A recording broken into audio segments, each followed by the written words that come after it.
should be on our channel now.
Welcome back to Capilano University Squamish Campus, the host site of the 2025 PACWEST BC Provincial Soccer Championships.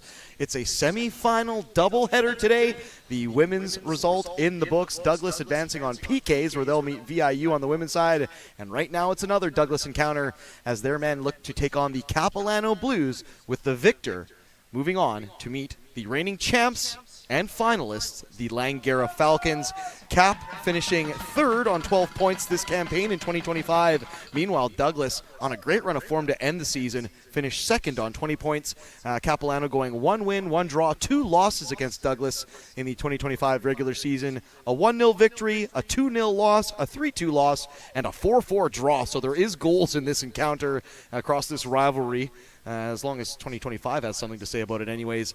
Cap fell to Douglas in last year's semifinals, and Cap last hoisting the trophy in 2018. Douglas, meanwhile, falling to Langara in the finals last year in PKs as the reigning champions. They brought home the trophy in 2023 as part of the Douglas Double alongside their ladies CCAA rankings. Cap falling from number 11 to unranked. As of October 21st, Douglas, meanwhile, remains steady at number 7 in the CCAA rankings. Nationally, Capilano winless in their last 6 matches. 0 wins, 2 draws, 4 losses. Douglas, meanwhile, only have 1 loss in their last 5 matches. 3 wins, 1 draw, and 1 loss. Top scorer for Capilano over the course of the regular season, and he tied for the Golden Boot. Sebastian Soroto, who loves himself a spectacular goal as well. The Douglas top scorer on 3 goals. A pair of them, Eamon Samandine and Andrew Kerr, each had 3 markers apiece. 2025 awards and all-stars for both of these clubs entering the semi-finals. Capilano, Tommy Miller, and Sebastian Soroto get all-star nods from the league, while Douglas have 3 players getting all-star nods, Matteo Falcone, Philippe Capek, and Eamon Samandine. Once again, this is the men's PACWEST BC provincial semifinals. Winner moves on to meet Langara. Let's get you the starting 11s. First for the visiting Douglas Royals. Capilano, of course, hosting this tournament. In goal, number 99, Mateo Lamon. Number 2, Tyler Bernabe. Number 3, Elijah Quinto. Number 4, Philippe Capek. Number 7, one of my favorite players to watch, and as mentioned on the all-star sheet, Matteo Falcone. Number 11, Keyshawn Francois. Number 18, Barad Haji Mohammadi. Number 19, Andrew Kerr. Number 20, Eamon Samandine. Number 23, Rintaro Suchitani. And number 25, Rio Yoshida. Meanwhile, for the Capilano Blues in net, number 1, Graydon Sherrill.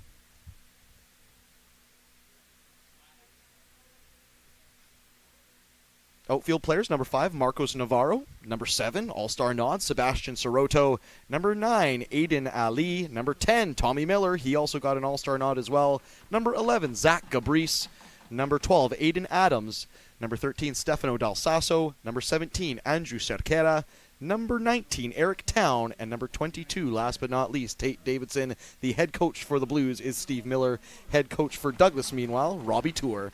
We're just about getting set to get going here, and this should be a spirited affair, as mentioned. A little bit of opposites attract here when it comes to run of form. Capilano desperate for anything positive in this one.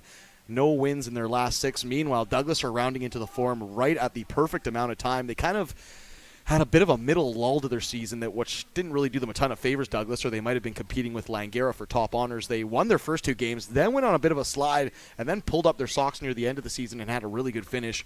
But as mentioned, Capilano, they're not looking for goals necessarily. They're just looking to see out results. They desperately need to see out this result.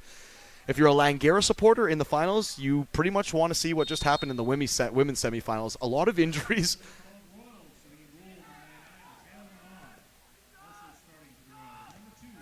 Eamon Samadine gets on the end of an early one, but as mentioned, they'll probably want to see exactly what happened in that last semifinal, just battering each other for it to go the distance, possibly some PKs, maybe some suspensions as well. They'll want all the help they can get the Langara Falcons, and that's what's so important about winning the bye, getting that first spot in your division so you don't have to play in these semis, because, yeah, you have to play one extra match, but, yeah, you have to travel to do it, and you have to do it back-to-back. It isn't like you get a week break and then you get to play in the finals. Douglas clipped into the area, looking for Eamon Samadine. Town dealt with it first time. It wasn't clean, though. We almost kneaded off into touch, and it'll be an early chance here for Douglas. But, yeah, the bye certainly does pay dividends, not just from the legs perspective, but the injuries, the suspensions, and, of course, the travel. Squamish is lovely to play in, but I can't imagine having to drive 1 hour each day, then play in it, then drive back, then have to drive back. Sometimes the travel can really take it out of you, so I think both of these clubs here, Douglas and Capilano, today will want to try and get this done 90 with the least amount of pain as possible. Douglas, stand up a ball to the back post. It's a cross. It flew out. The closest player to it there was the number 3, Elijah Quinto, and even he would have had to grow 2 or 3 feet to get on the end of that one. Thankfully for the men, the rain has settled down ever so slightly. It was nasty turn of weather for the ladies' game. It started out okay, but by the second half, it was coming down in buckets sideways.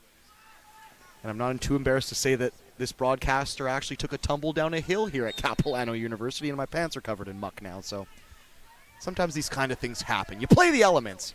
Matteo Falcone wearing the captain's armband for Douglas. He'll relinquish the ball to the number 5 for Cap University, Marcos Navarro.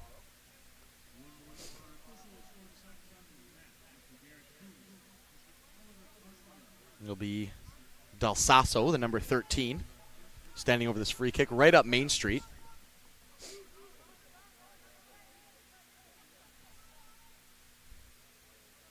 It'll be a left footer. Looks like he's going to ping it into the back post. He is! Gabrice was the closest there.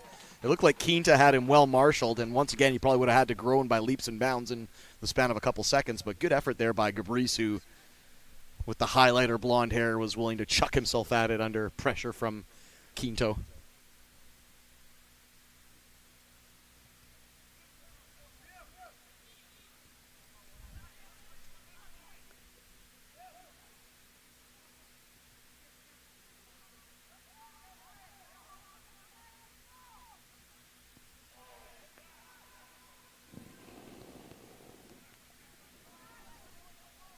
I would probably tip the slight advantage to Douglas in this one just based on the regular season record. Of course, they did have a better run against Cap.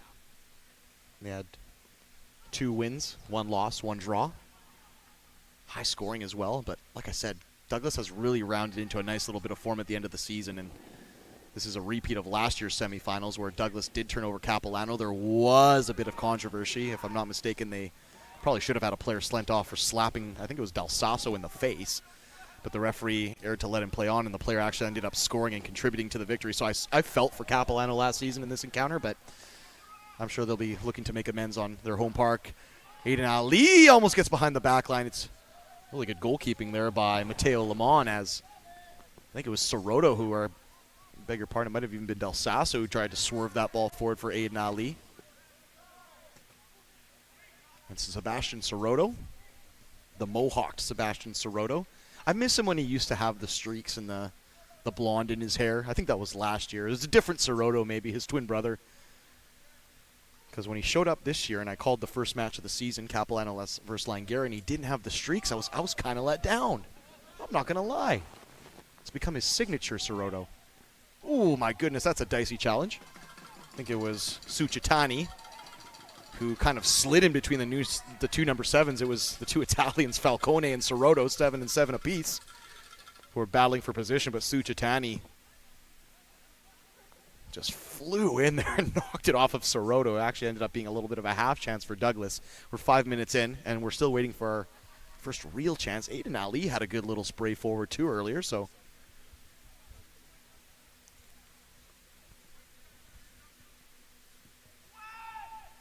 Long floated ball forward there from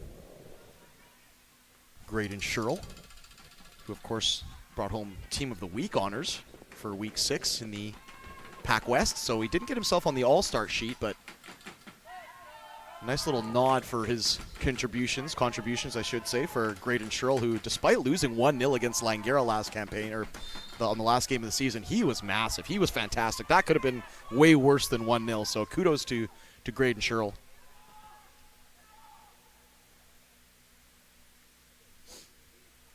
As mentioned, if you're joining us here at the Capilano University Squamish campus, it's a bit wet and it's a bit cold, so do dress for the occasion.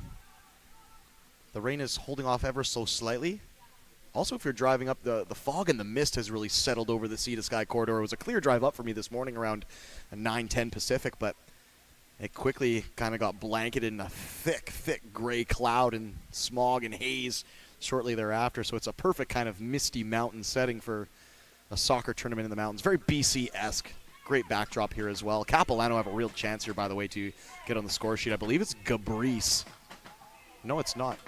It might actually be, is it Miller?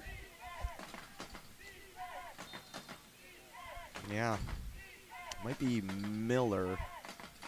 Del Sasso's close to this one. This one swooped right into the belly box area. My goodness, Del Sasso was so close, but it just took a weird hop. And Mateo Lemon was equal to it.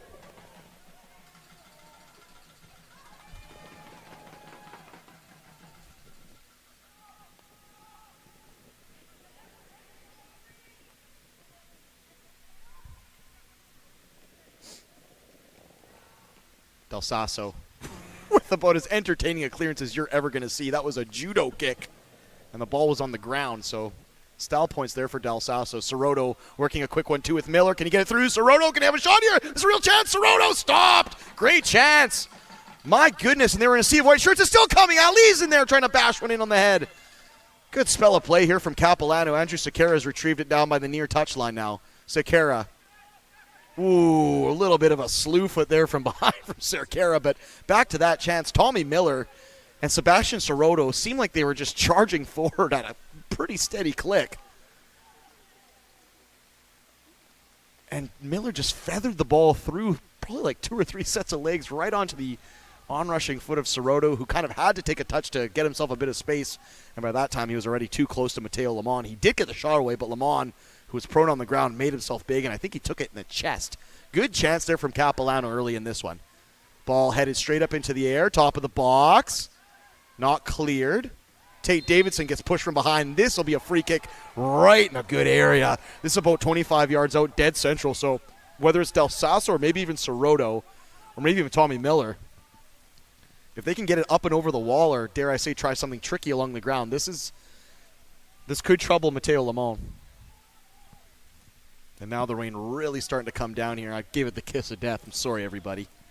Definitely bundle up. Don't be like me. You got a 2-socket and maybe plastic bag it. Don't think one pair of woolly old Navy socks is going to do it for you. It won't. I'd hate to spoil it for you. I think it's Tommy Miller here, if I'm not mistaken. Yeah. Actually, it might be Del Sasso. Del Sasso's back at the halfway line. Him and Tommy Miller, similar haircuts, similar postures. They kind of size up similarly as well. It looks like it's Tommy Miller. It is! Oh, yeah! What a screamer! Miller hit that one like he hated it. What a pile driver! On a frozen rope, through the wall, beats the keeper, and Capilano take a 1-0 lead at home. My goodness me, what a hit! What a smash that was from Miller. And good work in the build-up as well between Ali and Sequeira and that man Miller and Soroto. They did ever so well to carve out that chance and win that free kick in the first place. Very good first 10 minutes for Capilano, and Douglas need to find an answer here. Capilano are full of vim and vigor today. They are not stopping. Can they keep it going for 90 minutes? Who knows? But for the first 10 minutes, they're looking aces. 1-0 is the score.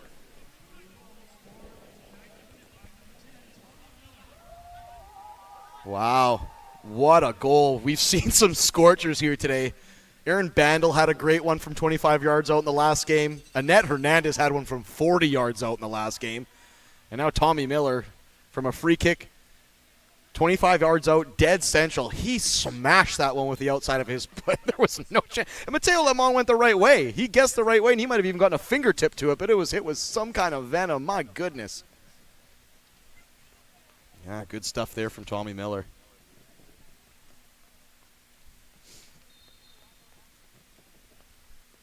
Fantastic stuff from Miller. And if Capilano can keep this pace going, it's going to be a tough night at the office for Douglas. Eamon Samadine. He's a big lad, Samadine. He's 6'4". That's a big boy, and they managed to wipe him out. It was 2-on-1 there. And it'll be a free kick for Douglas now, right back up the other end.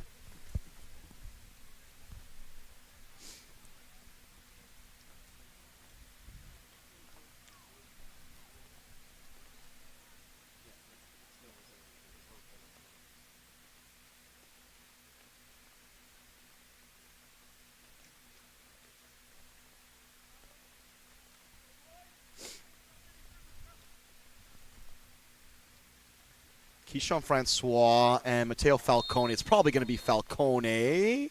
No, it's Francois left-footed. Not a terrible effort. Probably about a meter over the bar, but sized up nicely. It had pace, it had whip, just a little bit too high. Falcone wearing the captain's armband. I thought right-footed he might try and swerve in across. Of course, Mateo Falcone bringing home Athlete of the Week honors in week number 5. One of 2 Douglas players over the course of the season that brought home Athlete of the Week honors. And Eamon Samadine, the number 20, the brawny forward that I just mentioned, he took it home in week 1. He's got 3 goals to his campaign as well, does Samadine. He is the leading scorer for Douglas alongside Andrew Kerr. Long ping ball forward looking for Soroto. He's on the chase. It gets almost over the head of Mateo Lemon, who had maybe been a bit too rash in coming off his line, but he managed to just get the palms to it with Soroto breathing down his neck. Eamon Samadine tries to cut back a low, hard ball across the deck. It took 2 deflections, and it almost flummoxed Graydon Sherrill there, but the steam was taken out of it, and it just ended up curling back into the waiting fists of Sherrill. Sherrill is just off to our left here. Capilano wearing their all blue, their sea to sky blues, I'll call them, fitting for this Squamish matchup. A little bit of dark blue with some sky blue, a sky blue and white sash with some white and silver letters, piping, and trim. They're playing from left to right on your stream today are Capilano, their keeper in bright green, Graydon Sherrill. Meanwhile, the Douglas Royals, they're playing in white shirts, white socks with green shorts, and green and black piping and lettering. They're playing from right to left on your stream today. Their keeper, Mateo Lemon, in head-to-toe crimson red. Ball now back in play. Miller takes it down. He's hounded on the far side by Tyler Bernabe.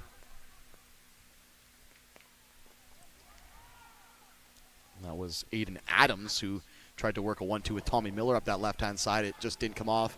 Eamon Samadine dropped back from behind. Faint shouts for a foul there, but the referee says play on. And Tommy Miller now gets a stray elbow in the back of the head. It was clumsy, but nothing malicious there from, I think it was Bernabe.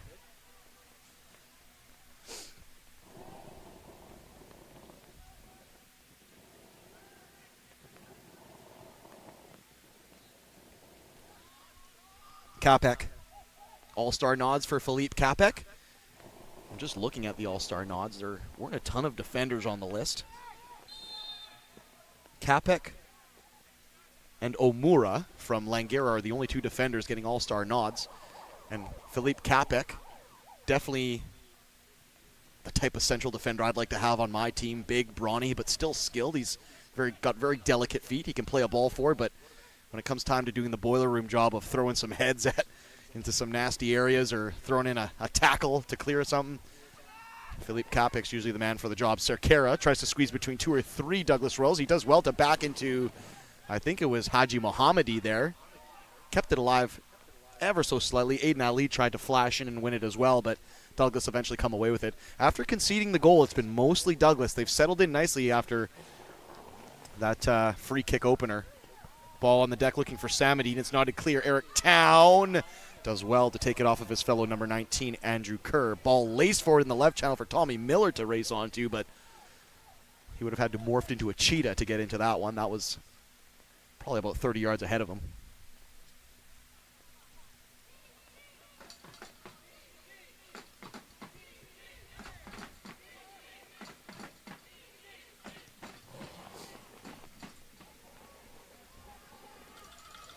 Good fan support here. Of course, Capilano, the home club, so they've got the whole campus on their back, while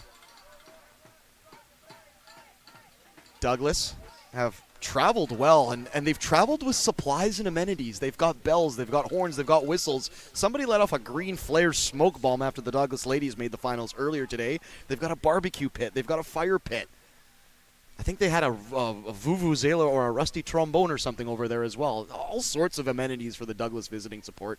It's great, and they're certainly adding a bit of atmosphere up here into what would otherwise be like a nice, peaceful, quiet mountain tournament, I would assume, you know what I mean? Something you could really sit back and enjoy a cup of tea on a rainy day, but what's a little bit of footy without some lively support? Matteo Falcone looking to get on the end of that one.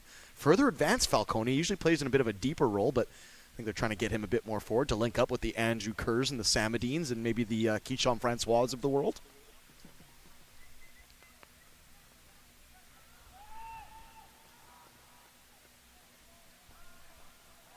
Ooh, and that was a drag back from behind. I think it was Falcone there who... Was it? No, it was actually, beg your pardon, on the far side, Bernabe who got dragged from behind. He's got that middle part like Matteo Falcone.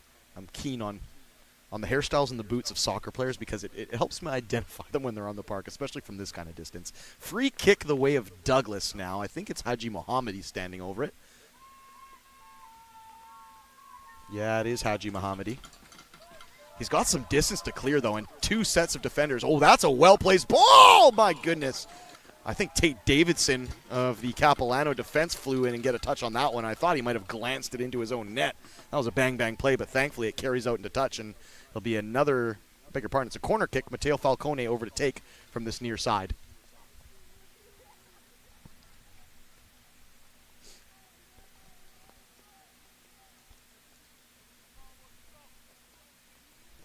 Well, low and hard. Falcone didn't get the purchase on that one that I'm sure he would have wanted. A man of his quality and his caliber. Philippe Capek comes in to kind of muscle Cerquera off the ball. Subsequent shot by Falcone takes a deflection out into touch.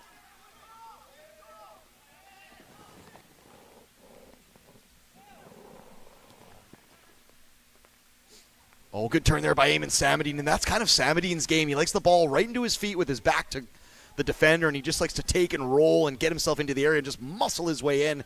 He reminds me a lot of Romelu Lukaku, who of course plays for Napoli in Serie A, but famous Belgium striker who just uses his body and his position.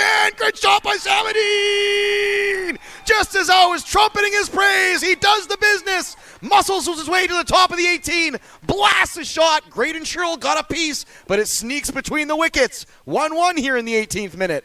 Good job there from Samadine, top scorer. And he adds to his tally to go outright, taking over Kerr on 4 goals. And, of course, he got that all-star nod. Good play there from Douglas, and they're right back in it. After the goal that Capilano have scored, they've really struggled to piece together passes and really get anything going. Douglas did a really good job of planting their foot onto this one and stealing back some real estate. 1-1.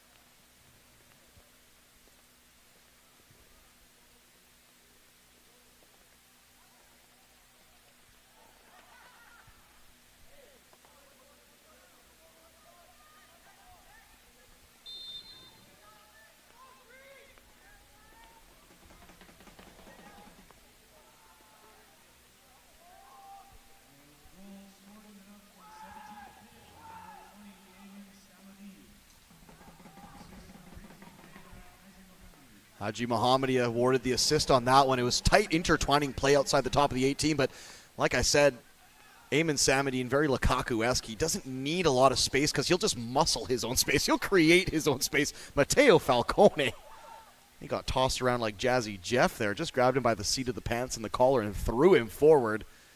Lucky not to see a booking there. That was a robust challenge on Matteo Falcone.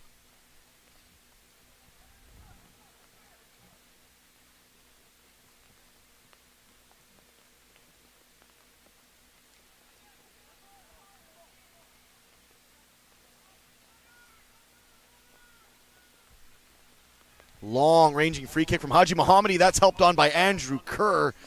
Good service so far from Haji Mohammadi. He has absolutely leathered in some of these crosses. And all Langara can, or I beg your pardon, all Capilano can really do is try and put a head to it and hope it doesn't deflect somewhere. It's hit with some kind of pace.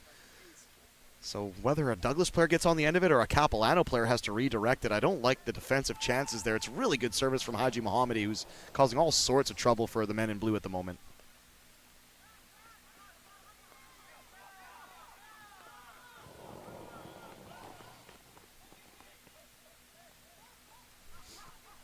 A little bit of jockeying for position there. Falcone picks out an almost inch-perfect diagonal. It's cut out by, I believe it was Aiden Adams, and now Tommy Miller will have a chance to break forward. He puts on the brakes for Adams.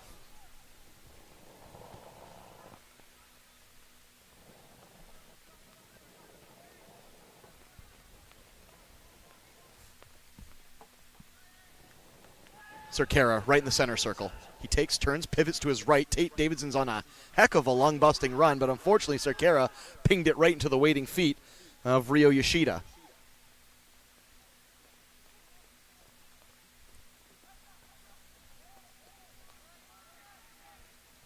Now this looks a little bit more composed from Douglas. This is the Royal Soccer that we're used to seeing. Very good at playing the ball around. They don't really give up a lot when it comes to possession, but they can be peeled apart on a counterattack. Tommy Miller with a right-footed lash. It was a half volley with his back kind of stooped towards goal, but the second he unleashed it, I thought, this might have a chance. I thought it might catch Lamont off his line and just loop over top of him, but the keeper in red backed up a couple feet and watched it calmly nestle into his hands. Good effort there from Tommy Miller, who, if that free kick is anything to go off of, he's got a bag of tricks in his locker. If you're just joining us here, it is the PACWEST BC provincial semifinals here in the championship. Of course, the finals tomorrow. We already know what's going down on the women's side of things. It'll be Douglas Royals taking on VIU. In the men, the winner of this one, Capilano and Douglas, will take on the Langara men in the final. 1-1 the score at the moment. Tommy Miller opened the scoring with, I think, about 8 minutes on the clock on a fantastic free kick from about 25 yards out. While about 5 minutes ago, Eamon Samadine, the leading scorer for Douglas, popped up in the 18-yard box to smash it through Graydon Sherrill. And this is probably about maybe 7 to 10 yards further out than from where Tommy Miller scored the first one. He might try his luck again. He does! This one was always rising and didn't have enough, or I should say didn't have the amount of sting on it that first one had. That first one was a frozen rope pile driver. That one had a little bit of loft on it, and it was kind of always back spinning and lifting up into the Capilano University back cage there. And it didn't really trouble Mateo Lamont. 1-1 still.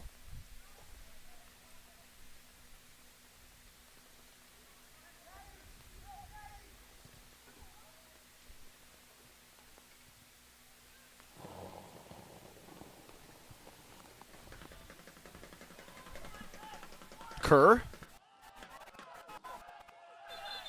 That will be a corner kick, as it looks like Davidson just got the last touch. He flew in there.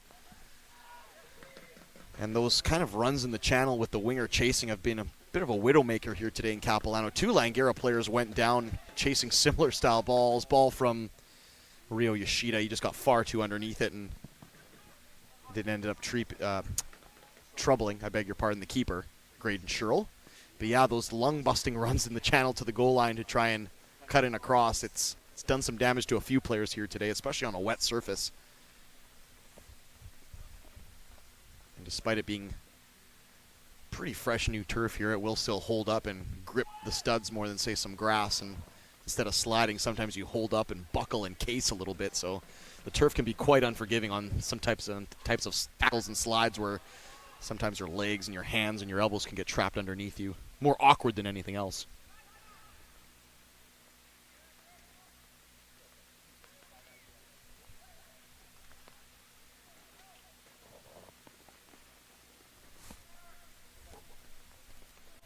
Eamon Samadine has gotten around his man. Can he keep it in? He does. It took a deflection corner kick. Good block there, too. I think it was Eric Town who just got in there at the last minute to put a toe in it. Samadine looked like he was just going to muscle his way into the area this way via the goal line. Mateo Falcone was making himself available in the penalty box as well.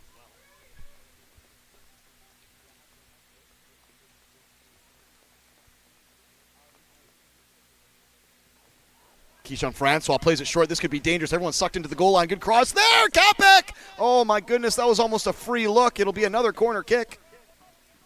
As I guess Sherrill must have put a touch to it, but my goodness, Haji Mohammadi put it right on a dime for Capek inside the 6. And he watched it roll off his chest and harmlessly out. Unfortunate there for Capek, who usually from that range doesn't miss. Good job by Haji Mohammadi again, though. His service has been bang on. I think he's whipped in 3 balls, and all 3 balls have caused some serious havoc. And now do we have a player, I think it's Samadine and Aiden Adams. It is, yeah. They were just getting a little bit too handsy there, and the referee's like, all right, gentlemen, be nice. 20 minutes to go in this first half. Keyshawn Francois standing over it. It'll be a left-footed in-swinger. Every Royal is pretty much on the center dot. I beg your pardon, the penalty dot. This one gets headed straight up into the air. The player gets sent for a tumble. I think it's Aiden Adams gets sent for a tumble.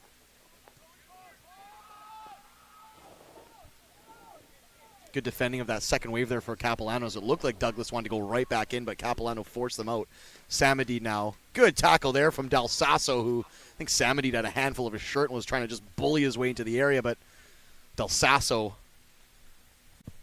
just hung out the long left leg and was able to tow it out into touch. As mentioned before the matchup, plenty of goals between these two squads through the run of the season. Capilano took their first encounter 1-0. Douglas took the second one 2-0, then 3-2 before a 4-4 draw. So there was only 2 shutouts in that whole spell. And the other ones were goals aplenty. So if you're looking at the early encounter, by the way, if you do get a chance, go watch the women's encounter from earlier today, Douglas versus Langara in the women's semifinal.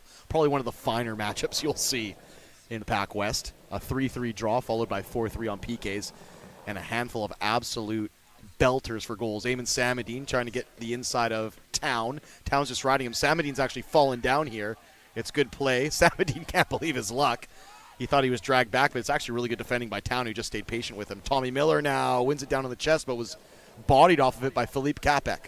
Soroto now infield for Miller. Oh, you can tell he wanted to release Aiden Ali there. Instead, he does a great job of pinging it wide left for Gabrice, but it just had too much weight on it, and Gabrice couldn't really comfortably reel it in.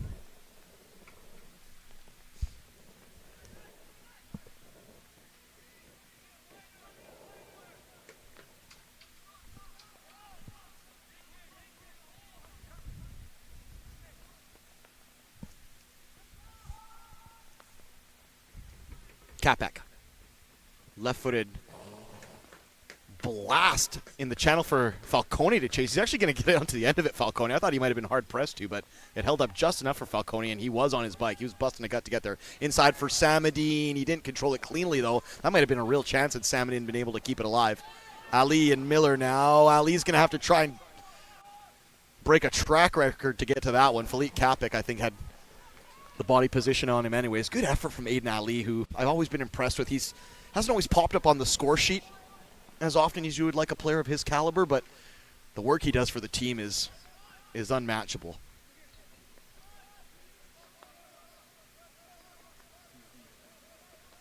Town. Long heave of a throw. I think Miller was dragged from behind. Was it Capek there? No, it wasn't. It was actually Ryo Yoshida, who, despite not getting the foul called, it ended up deflecting off Yoshida, so Capilano will get a deep throw in, which is probably the next best thing.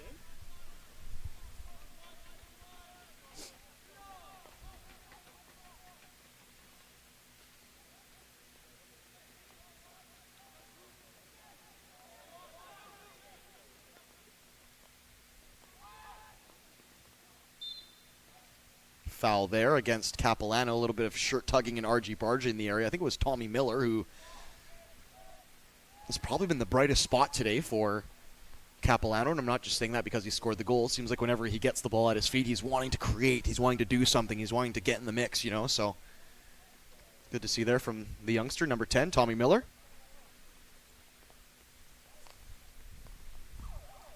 Ooh, somebody's brought out one of those horns that has a siren on it. I can't imagine that'll upset anybody. I used to have one of those as a kid. Let me tell you, it upset my mother quite a bit, so good take there by Tate Davidson, who had to give the shimmy and shake there to Andrew Kerr.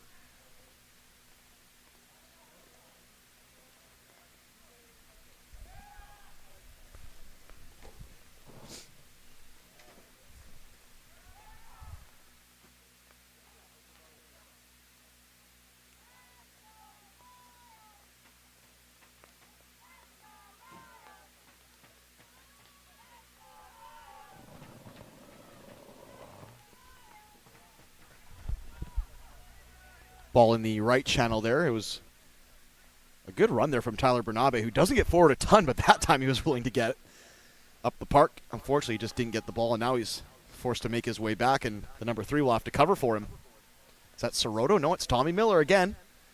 Just trying to carve something out for his squad. Soroto! My goodness me. Tommy Miller laced that one in, and it would have been a tough. He would have had to have contorted his body there in a very unnatural fashion, but he almost did it there, Soroto. We know he has spectacular strikes in his locker. Loves him a bite kick. That time he went for the Ibrahimovic acrobatics and tried to just wrap the back heel around it from at the near post, and I got to tip the cap. He didn't come far off there. I don't know that I'd ever try that, but, kudos to Soroto for having a go. Still needs to get the blonde hair back, though.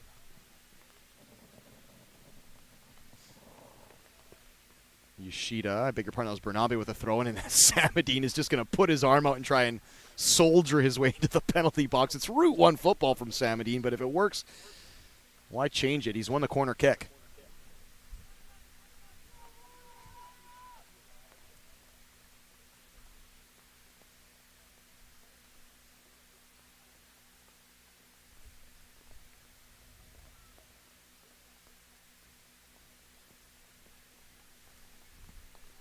Right-footed, or beg your pardon, left-footed in-swinger by Keyshawn Francois. It's right to the top of the 6. Tommy Miller got bodied over. The referee says play on. Haji Mohammadi. Again, good. I'd love to see his passing rate. He's got to be swinging 100 right now. Great ball from Falcone! Oh, he found Andrew Kerr unmarked, rushing onto it. And I think Samadine might have been calling him off that one, because I think Samadine had the cleaner look. Kerr would have had to open up his body some kind of way to redirect that one on target. It's a great ball from Falcone, though. A real professional-looking ball. That in-swinger that just drops on the penalty dot as the defense is trying to get out of their own area. It caught every single Capilano blue trying to escape the 18. Andrew Kerr and Samadine were hanging around waiting for the pieces. And unfortunately for Kerr, I don't think he knew how much time he really had. He tried to take it on the first touch, instepped, and he just kind of redirected it harmlessly wide, but good ball there from Falcone. We know he has that in his locker, but every time you see it, it brings a tear to the eye, a positive tear to the eye. You love to see that kind of play. Yoshida, wide right for Kerr. Oh, he cuts to his left. That was a good little elastico that he almost duped Soroto with. Unfortunately, he just put it way too far ahead of him, and he couldn't pick up the second pieces. We're just about into the 35th minute, and it's 1-1 if you're just joining us. Tommy Miller from a free kick to open the score less than 10 minutes in before Eamon Samadine leveled probably about 10 minutes after that.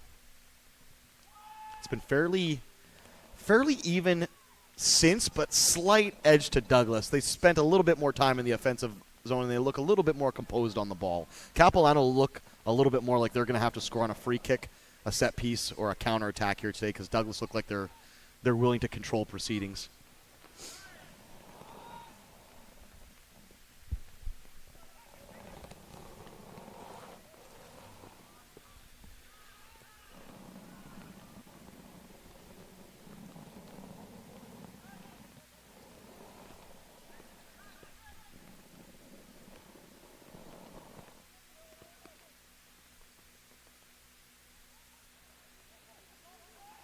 Samadine. Francois. And the lights have come on here in Squamish. Oh, that's a good clipped-in cross there. It was dealt with by, I beg your pardon, Marcos Navarro. Fairly cleanly, I'd say. But Samadine showing that he can do the service bit as well as the scoring there. Almost an inch perfect cross. Ooh, and Mateo Falcone got stepped on there by Marcos Navarro. Referee was right there and says no go. Nothing malicious. just a little bit of a coming together. And now Marcus Navarro's going to try and plead his case there. Falcone looks like he's okay. Yeah, it looks like Marcos Navarro just got his one get-out-of-jail free pass there. I don't think he'll be afforded a second, especially in that type of prime scoring territory. It looked like Falcone was just getting ready to set something up as well. he got a whack for his troubles.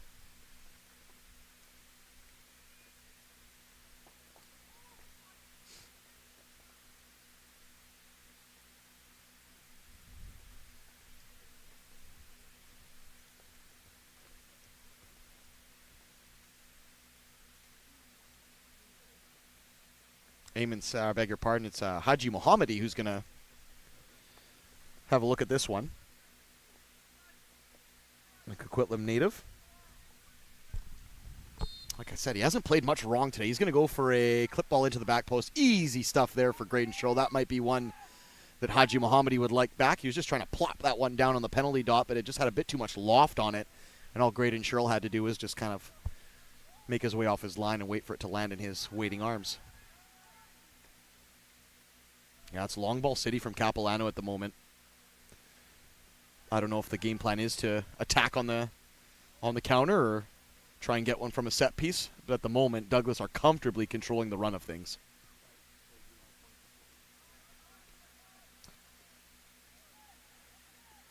Bernabe. Beg your pardon, that's actually Quinto who won that ball down. Samadine. Ooh. Referee, I don't think even played advantage there, but Capilano looked to be in comfortable possession of the ball.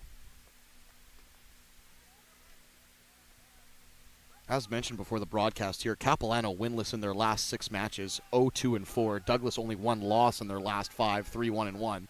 So a tale of 2 different clubs, form-wise, entering this one. But they're a high-scoring club, our Capilano. Sebastian Soroto, 6 goals.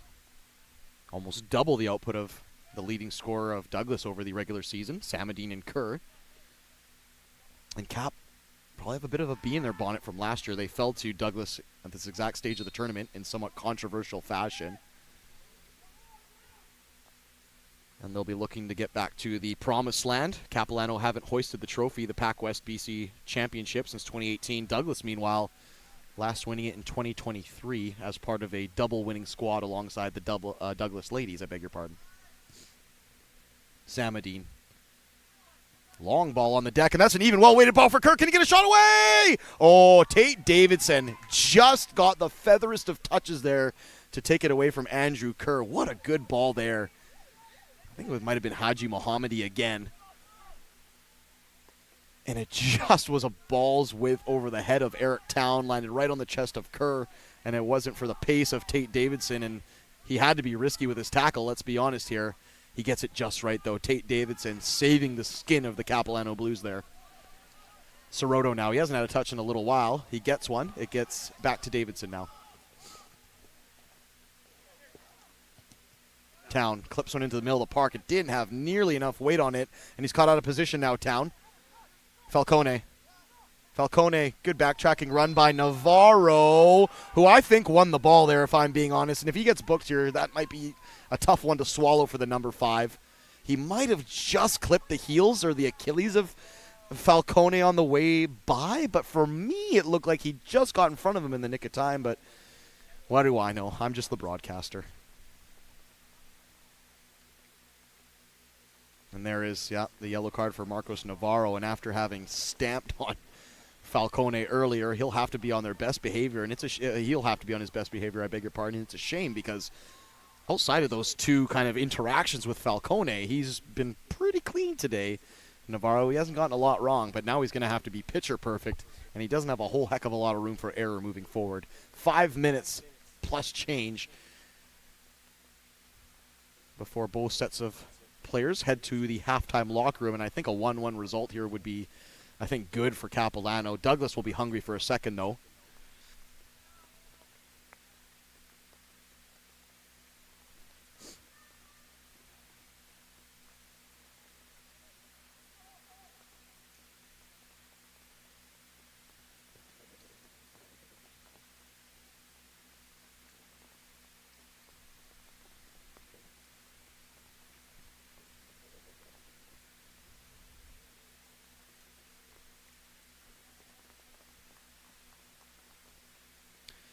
And now with the referee having moved back the free kick wall, it's 5 players, but Matteo Falcone, with his range and his distance, he could probably get this over. And in! And he does! What a free kick!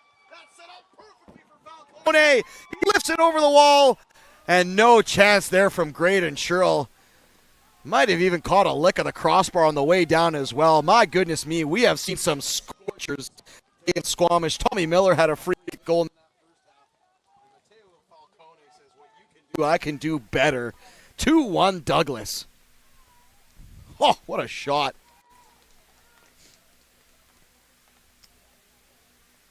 And now it's a real uphill climb for Capilano, who since scoring that free kick goal in probably just under 10 minutes, they haven't had a whole heck of a lot of answers for what Douglas have put forward. If it wasn't for the defending of Eric Town, Tate Davidson, Del Sasso, Navarro,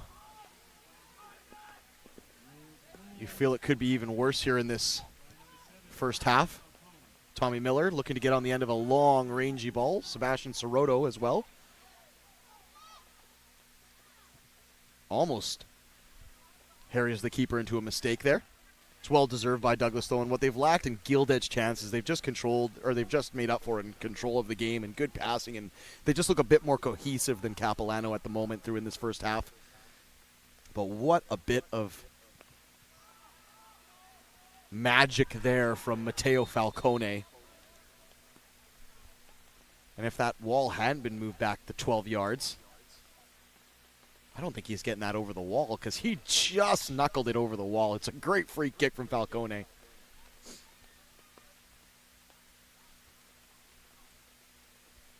And Douglas are a great mix of kind of brawn and brute force up front with Kerr and Samadine, but they can also do the silky stuff with the likes of Haji Mohammadi and Matteo Falcone and Keyshawn Francois as well.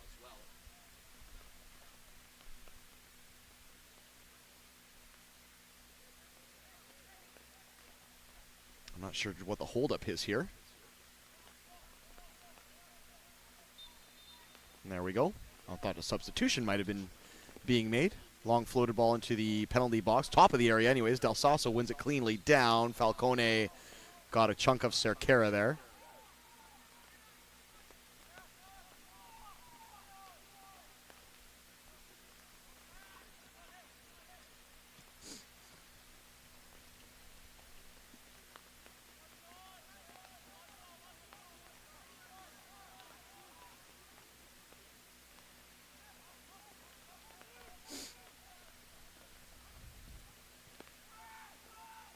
Vertical aerial ball right up Main Street. Gabrice knocked it down, but it was just a bit behind Soroto. Who now Eric Town, I beg your pardon, is caught out of position. He tried to get in front of Eamon Samadine, but the ball flew right past him. Keyshawn Francois by the right corner flag now.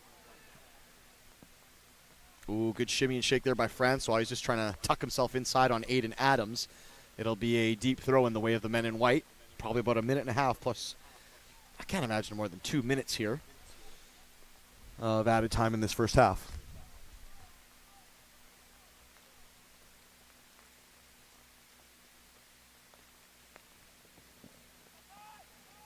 Gabrice heads it straight up into the Squamish sky.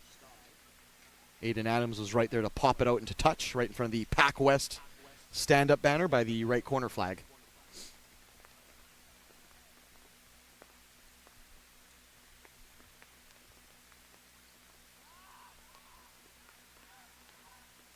Good ball infield. Samadine lets it roll and actually ended up being a very nice dummy. Yoshida with a chance.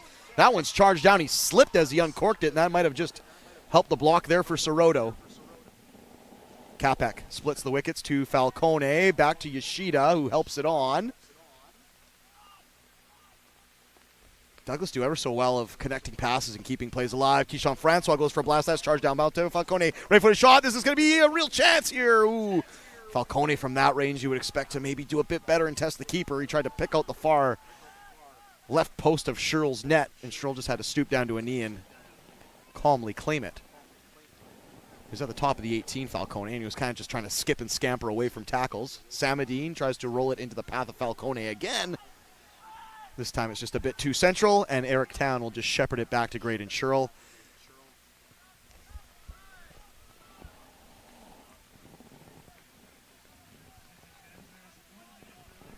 There'll be 1 minute of added time in this first half. Ooh, and Soroto's closest to that one. And now Soroto, who is kind of playing as a right winger, is maybe been given a bit of license, or maybe he's just taken the license to go for a bit of a cruise and kind of buzz about and see what he can get on the end of.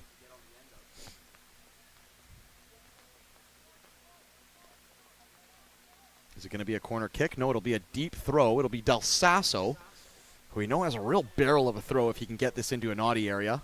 Capilano, if they could get an equalizer, would, I'm sure, be licking their chops. Del Sasso with a throw. He kind of got too far underneath it. It's helped on. Still in the sixth. Soroto has it. Turns, shot, slipped. There's been a few slips here today. Soroto's still down prone, and they're playing the ball over top of him. Keyshawn Francois has a slip now. And foul there on Andrew Kerr as he bullied over Tate Davidson in the center circle. Capilano, last kick of the can here, if they can try and effort an equalizer. But yeah, you can't wear studs on turf, and do blades come in longer form? I'm not sure. There's really no answer to having to play on super wet turf. It can be a real dubious proposition at the best of times.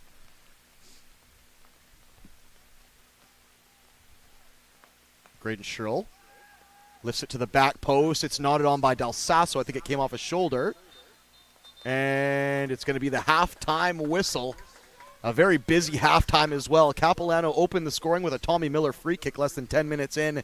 Leading scorer for Douglas, Eamon Samadine, answered the bell probably about 15 minutes after that on a lovely little bit of solo play. But the real talking point of this first half was Mateo Falcone's free kick. Up and over the wall, beats Graydon Sherrill, and has Douglas up 2-1 heading into the halftime locker room.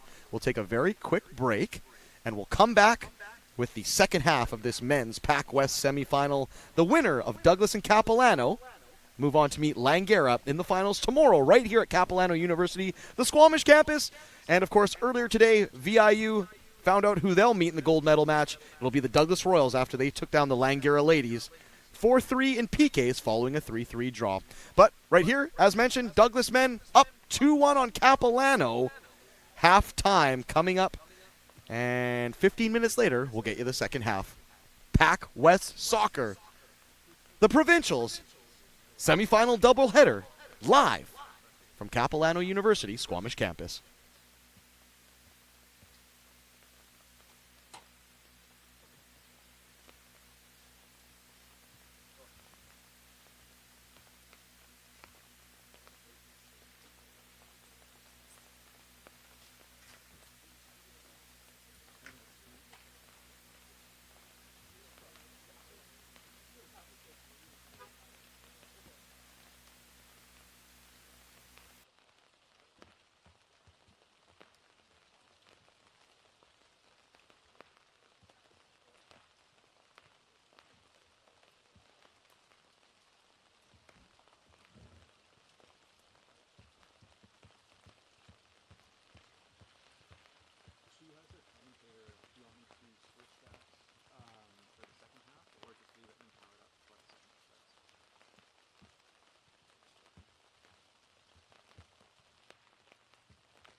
Back underway here at the PACWEST Provincial Championships, PACWEST BC. The semifinals, it's a doubleheader today. The women's encounter already in the books. Langara falling to Douglas, 4-3 in PKs after a 3-3 draw. A very entertaining matchup, which means the Douglas Royals will take on the VIU Mariners tomorrow in the ladies' final. That gets going at noon. The current semifinal, it's the men's action. Capilano taking on Douglas. Douglas currently leading 2-1 on the strength of a Eamon Samadine goal and a Matteo Falcone free kick. The winner of this one moves on to meet the Langara Falcons in the men's finals. That kick off tomorrow at 3 p.m. right here for Capilano University and their Squamish campus, the host site for this year's PACWEST Provincials. Might be an early chance here for Capilano. We'll get you the substitutes and stuff here shortly, but it looks like Stefano Del Sasso is going to have a real chance here. He throws it into the penalty box. It's helped on by Town to Sequeira. Soroto just couldn't bring it under his spell. You could tell he immediately had his crosshairs set. And now he's hounding Haji Mohammadi. Capilano playing in their sea to sky blue kits, dark sea blue with the sky blue sash with a little bit of white and silver piping and trim. Sea blue shorts, sea blue socks as well. They're playing from right to left on your stream here today. Their keeper, Graydon Sherrill, in head-to-toe green. Meanwhile, the Douglas Royals currently leading 2-1. They're playing from left to right on your stream in this second half. They have white tops, white socks with green and black piping and trim, and, of course, the royal green shorts. Their keeper, Mateo Lamon, is in head-to-toe crimson red off to the left. As we mentioned before the match, the regular season record between these two goes the way of Douglas. They have 2 wins, 1 loss, 1 draw. And, of course, Douglas took down Capilano at this very stage of the game in 2024 right here in the semifinals, albeit hosted in Langley. Douglas advanced to the finals last year where they lost to eventual winners Langara, who, lo and behold, are sitting atop the mountain awaiting whoever takes home this result here today. A couple all-star nods for both of these squads heading into this game as well. For Capilano, Tommy Miller, their scorer here today off a great free kick, as well as their leading scorer throughout the regular season, Sebastian Sirotto.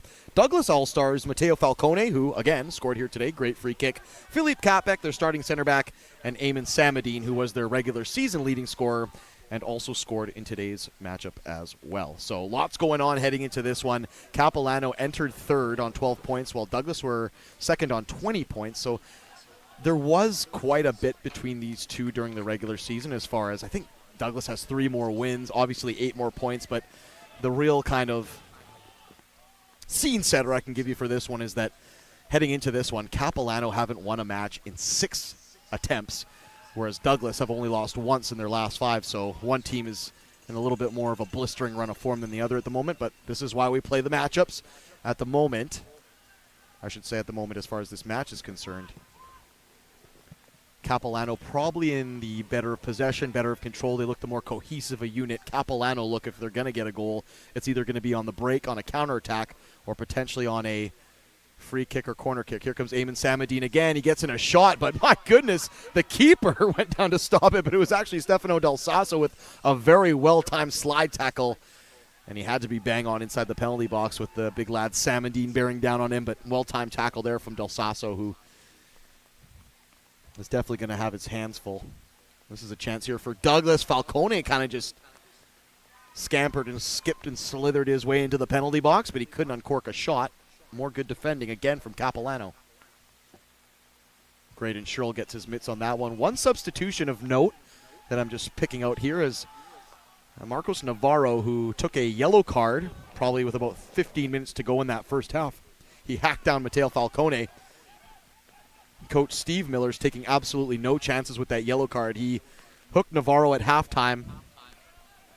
And now Dobra Adima, the tall number 4, is in the center of defense for Capilano. And if size is anything to go off of, the battle between Samadine and Adima is going to be a real barn burner. Could this be across? I think it's Gabrice, who just got dispossessed by, that was Tyler Bernabe. It is on this right touchline. And he'll spread it the width of the park for Philippe Capek.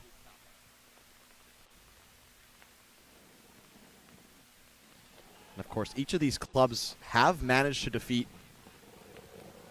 the finalists, Langara, once. Langara only dropped 2 decisions all year, one to Capilano on the opening weekend, and then last weekend to Douglas.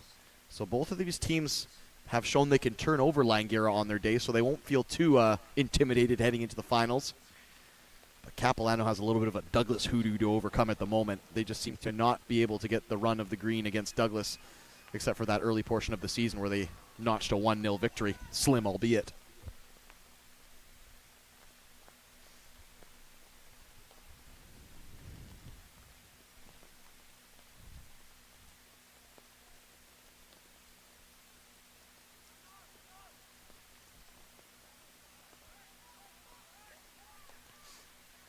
Matteo Falcone will walk over to take the corner kick. Not in any real rush at the moment.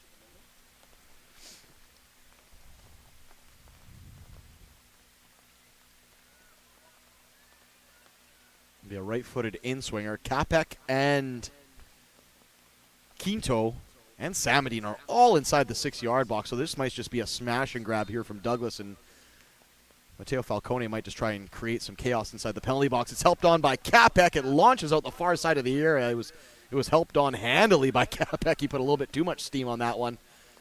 It was more of a clearance than a knockdown. Quinto now by the corner flag, plays it right along the goal line. Did it take a deflection? No, it wasn't even out, says the linesman, and Eamon Samadine is giving the linesman a piece of his mind from just inside the 18-yard box. Tommy Miller all the way across for Del Sasso.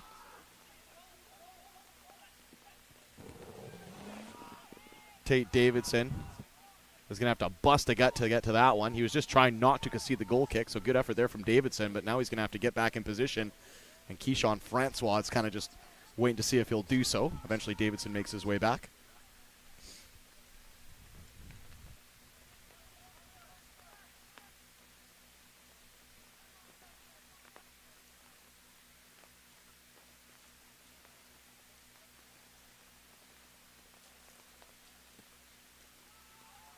Del Sasso.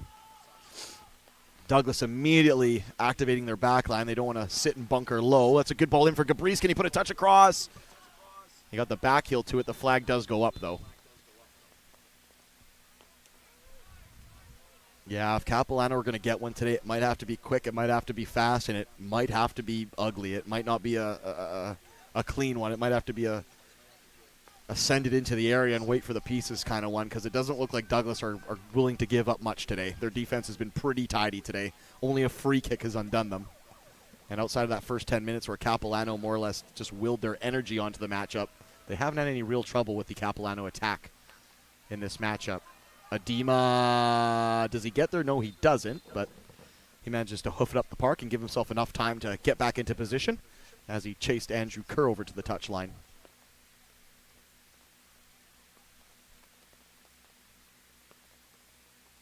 Ooh, and that ball evades one player. Matteo Falcone tried to wrap his foot around a left-footed cross, but it was blocked. He will get another chance, though, this time from a corner kick.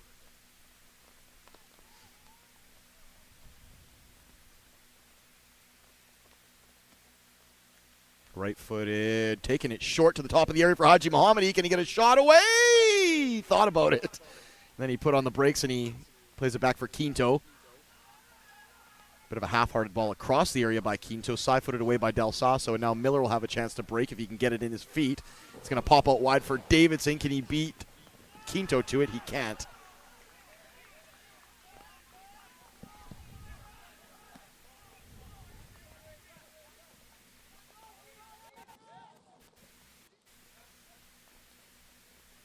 It'll be a throw in the way of the Blues.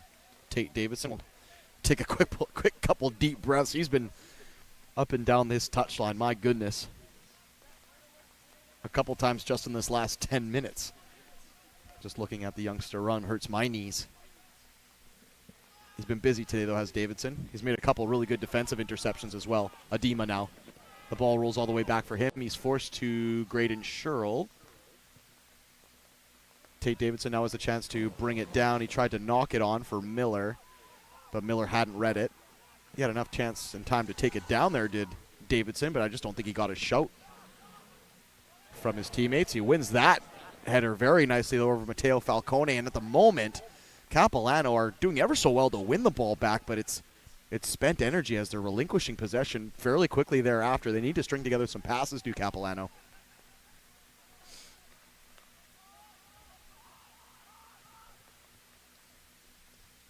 Davidson, who was kind of stooping and falling down and trying to get his legs underneath him, does well to win another good header. Suchitani.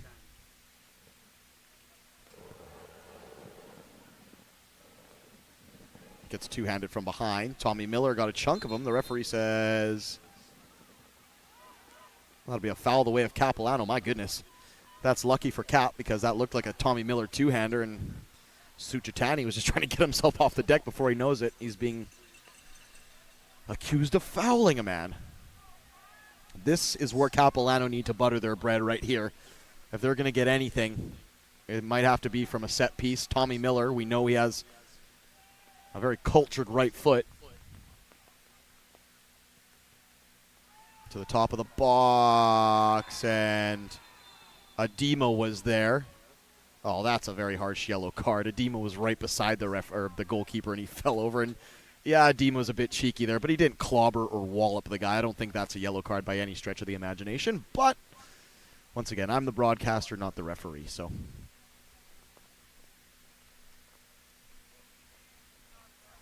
I thought that just looked a bit like he kind of just rubbed up against the back of him, and he gave him a yellow card. But oh well. It'll be a free kick for Douglas just inside their penalty box. 2-1 the score if you're just joining us. Tommy Miller opened the scoring for Douglas under 10 minutes in. Eamon Samadine for Douglas answered the bell before Matteo Falcone whipped up a piece of absolute brilliance with a fantastic free kick that went over the wall and beat Graydon Sherrill.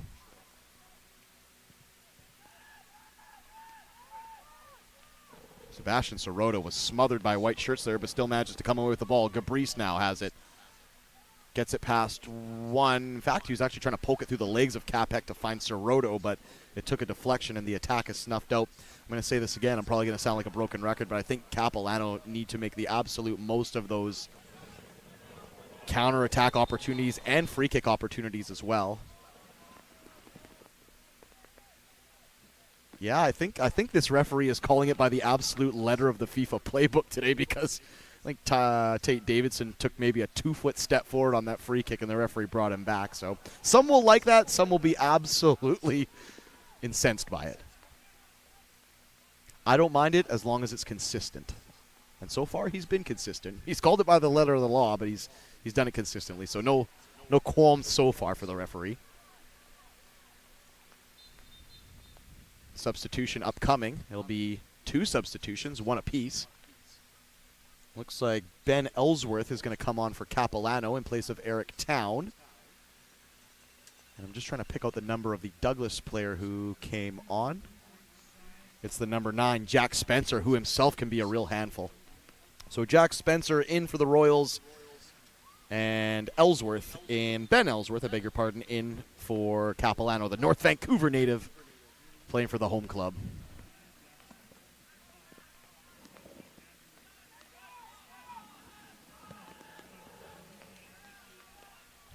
Haji Mohammadi might have a lash here if he feels up for it. My goodness, he wasn't far off. That was an absolute belter. I'm very surprised Capilano allowed him that kind of space, because Haji Mohammadi, I think, has misplayed one pass all day long, and we know he's got an absolute locomotive engine for a right foot, and he put it into practice there. Goodness me, what a hit. Almost bent and screwed up into the top portion of Graydon Sherrill's net, and there was absolutely nothing he was going to do about that one, let me tell you. Francois now on the dribble with his opposite number 11. A team almost came in and took him and the kitchen sink with it. It's going to be a corner kick, and Keyshawn Francois is lucky he's intact. My goodness, it looked like he was going to get shattered by that lateral run by Adema.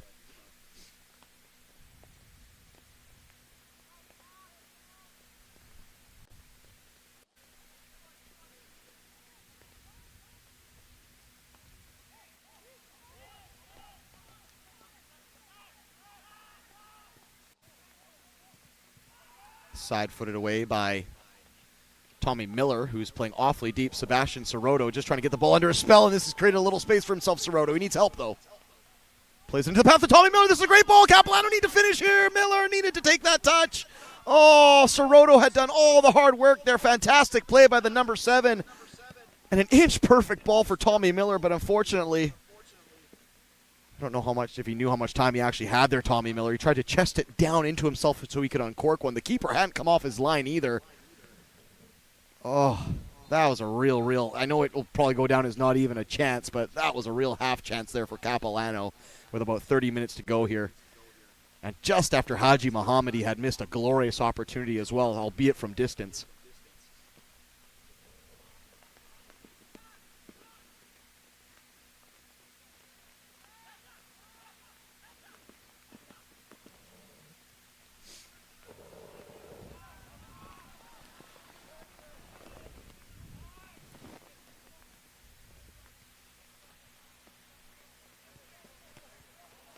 Haji Mohammadi playing in tight quarters with Keyshawn Francois. Tate Davidson's all over him. Good job there. Good defending by Davidson, who, like I said, he's had a couple of offensive touches maybe not go his way today, but you can't fault the lad for the defensive responsibility and his willingness to take it on. Whoa, Graydon Sherrill comes out for a slide as he was looking to impede Eamon Samadine, but it came off of his knee, and under pressure, Adema just had to pop it out for a throw-in so he didn't concede the corner. Douglas right back at it, though. It'll be a deep throw-in for Keyshawn Francois. And we have a player down here. It's actually Haji Mohammadi. It might just be a little bit of cramp on the right foot as he's just getting the toes bent back there by Tyler Bernabe.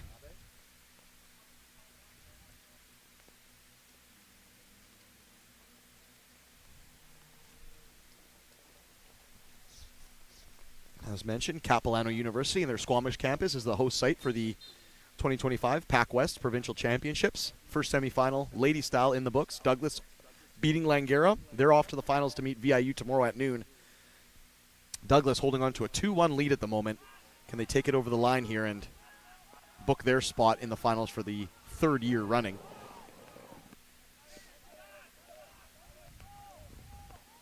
Capilano look like they have one or two chances just in them. If this goes to 3-1 Douglas, though, I think it might be a bit of an uphill climb for the men in blue. But if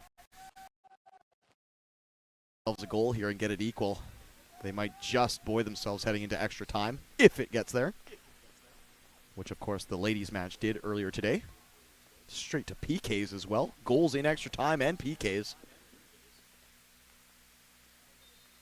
Foul. Ooh, I'm not sure the call there. Jack Spencer, maybe a handball, but didn't look like anything overly physical on that side of the park. But they've won the ball back, have Capilano, and this is a good opportunity for them. Almost from the same spot that Soroto played in that ball earlier for Tommy Miller. They have to make the most of these opportunities. I know I sound like a broken record and I'm beating a dead horse here, but I don't think Capilano are winning this on the run of play on the deck. Douglas just seemed to be a bit more experienced at the moment in this match when it comes to just dictating play and stringing passes together. Capilano look like they're happy to attack on the counter. 64th minute.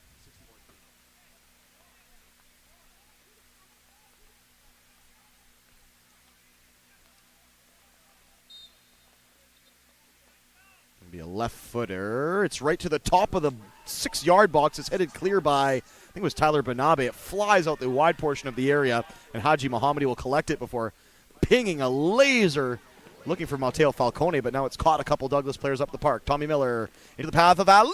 Can he get there? It's well marshaled by the Douglas defense. And Aiden Ali thought he'd actually creeped around the keeper and kept it in play, but no such luck. It'll be a goal kick the way of the Royals.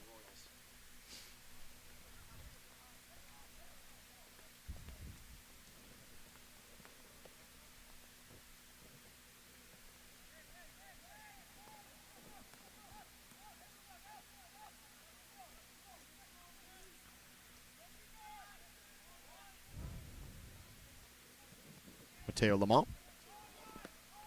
Good goal kick out. Unfortunately for him, it lands right on the noggin of Adema. And it's head tennis in the middle of the park. Gabrice comes away with it. Hounded is Gabrice. Gets around the outside of Yoshida, does he? Still going, Gabrice. He needs help. Oh, and then he gets wiped out by Suchitani. And honestly, we've seen some yellow cards dealt out today. Of all the tackles that have been dealt yellow cards, I think a few of them were quite a bit softer than what Suchitani just did there. Fortunately for Suchitani, it's his first infraction of the match. Otherwise, I think he goes right into the book. That was a blood sport knee to the midsection, let me tell you what. Tommy Miller now right-footed in-swinger. Everybody looking to run onto this one and get ahead. He might try and actually blast this into the goal, Tommy Miller, if he can get it over Matteo Falcone. No, he's going to whip it into the area! Just wide, my goodness! Was it the defender? It was Adema who just threw out a leg. I think it was the right leg. And just redirected it inches wide. What a real chance there for Capilano, who, as I said, not trying to pretend like I'm a tactician by any stretch of the imagination.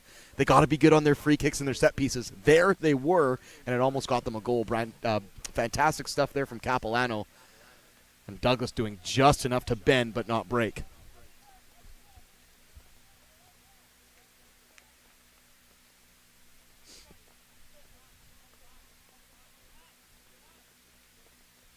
Oh, and there's a stern two-hander, which I think it was Tate Davidson down there who is lacking a bit of size, and he probably thought, I can put a little bit of hands on Keyshawn Francois, and he'll just roll it. But Francois took the bait, goes down, and it'll be a free kick now as Davidson is adjudged to have wrestled Francois down to the ground once again. I think a dash light, but Francois did what he could with the contact, and he's won a free kick.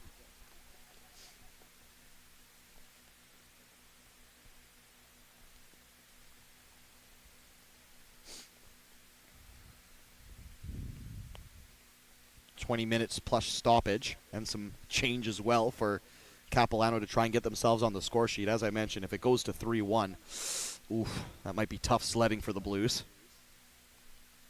They do have a never say die attitude, but with that amount of time left and just the quality Douglas have been playing with today, I don't like their chances. I don't think the Vegas odds would be in their favor, let me just say that. Right-footed cross stood up to the back post. It had a heap of loft, but it carries all the way out, and Matteo Falcone is the first man to it. Ooh, a good attempted switch of play there by Quinto, but it was cut out. Capek retrieves it, though. Falcone, clip ball into the area looking for Spencer. Well defended by Adema. I've liked Adema's play since coming onto the park. Ali. And now Matteo Falcone is going to go into the book. Just clipped his man Ali to stop that counterattack, and a professional foul from Falcone, who's now in the books. And Samadine just kicked the ball away. And that will at least warrant a stern talking to, if I'm not mistaken.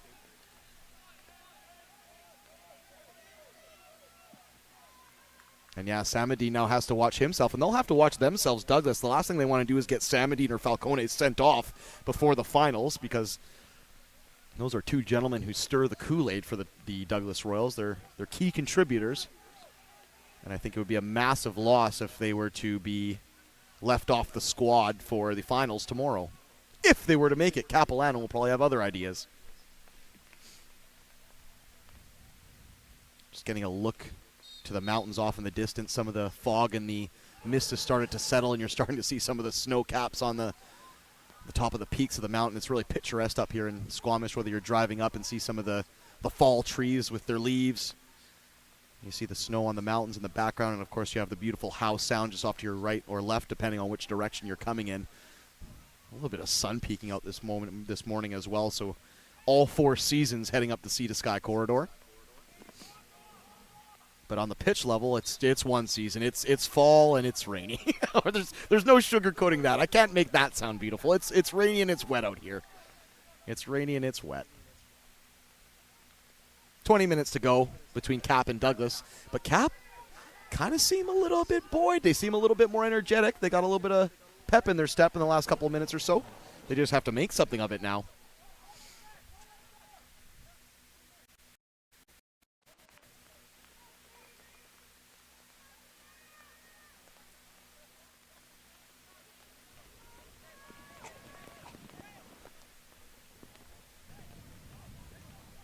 Keyshawn Francois. Infield for Suchitani. He played Suchitani into a real tough spot there. And Soroto dragged him back. The referee is not playing advantage for very long. Like, if the ball isn't moved quickly to a member of the exact same team, he's blowing it down as a foul. He is really calling this by the letter of the law today, the referee.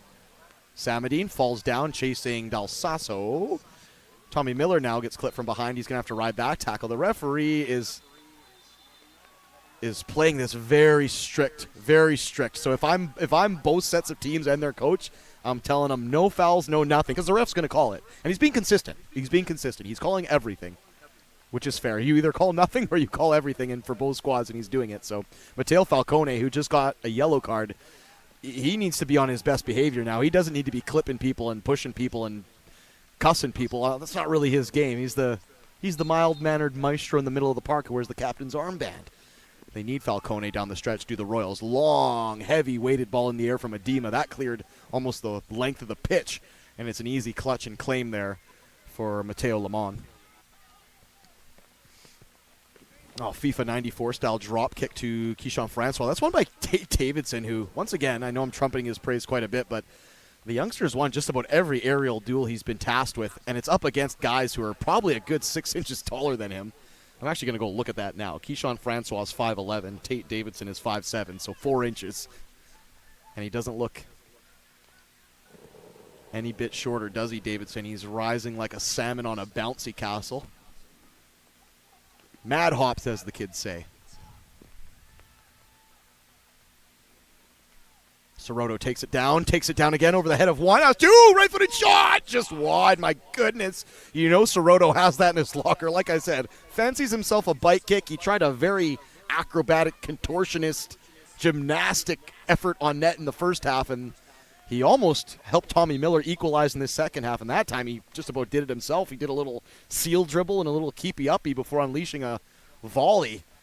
I'd have a Soroto on my team any day. Fantastic stuff for the number 7 Capilano. He just needs a bit of help at times. And are we going to see a substitution here? We are. Matteo Falcone, after taking that yellow card, you could see him just getting a bit fired up and kind of losing his influence ever so slightly. And I'm sure Coach Robbie Tourd sussed that out and probably doesn't want to miss out on his best player, Matteo Falcone, if they were to make the finals. So Matteo Falcone will come out, and entering will be number 10, Spencer Millette. From Coquitlam, who's a real handful himself, Millette. He really knows how to play the ball. About 15 minutes plus change here for Capilano to try and find an answer to Douglas. 2-1 lead. Matteo Falcone and Eamon Samadine have the goals for Douglas. Tommy Miller has the opening goal and the lone goal so far for the Capilano Blues.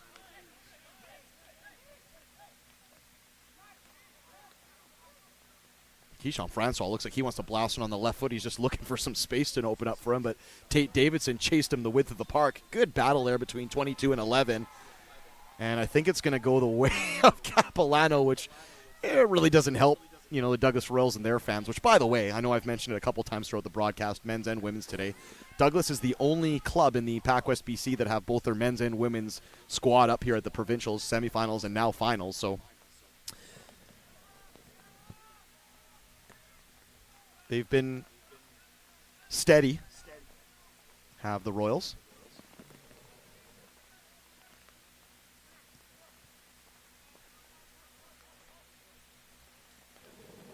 But you can be as steady as you want in these knockout fixtures, these one-off contests. It's pretty much anybody's game.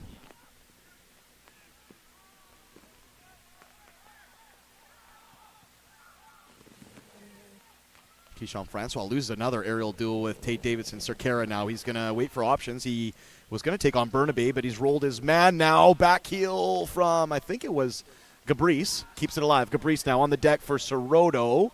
Soroto had just made a diagonal run. Cleared by Quinto.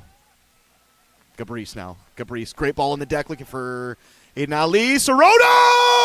Oh, my!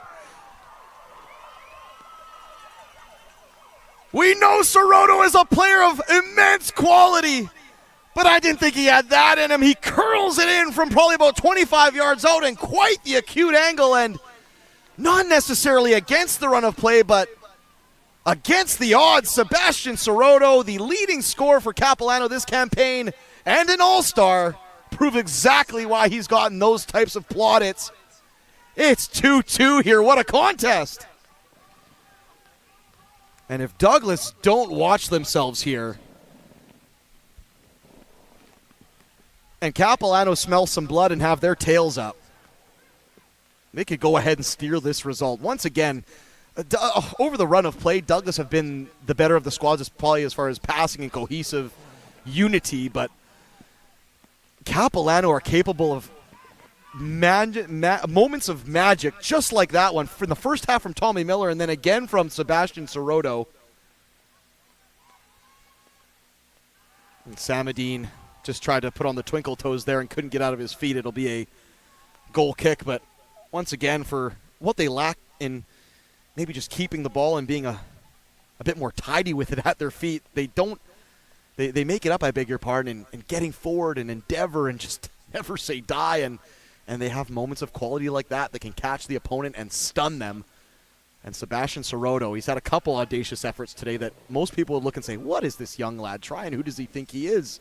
Maradona? But then you go and see him pull off something like that, and you're like, okay, I think I know what he was going for those last half a dozen times. Fantastic stuff there from Soroto, along with Tommy Miller. They're two all-stars, both on the score sheet just when you need them most, and I think that's what makes big players. They pop up when you need them most in the clutch, and Miller and Soroto have done it. But on the flip side of things, so have Falcone and Eamon Samadine, probably the two best players on the park for Douglas. So everyone has shown up today. All the big boys are bashing today.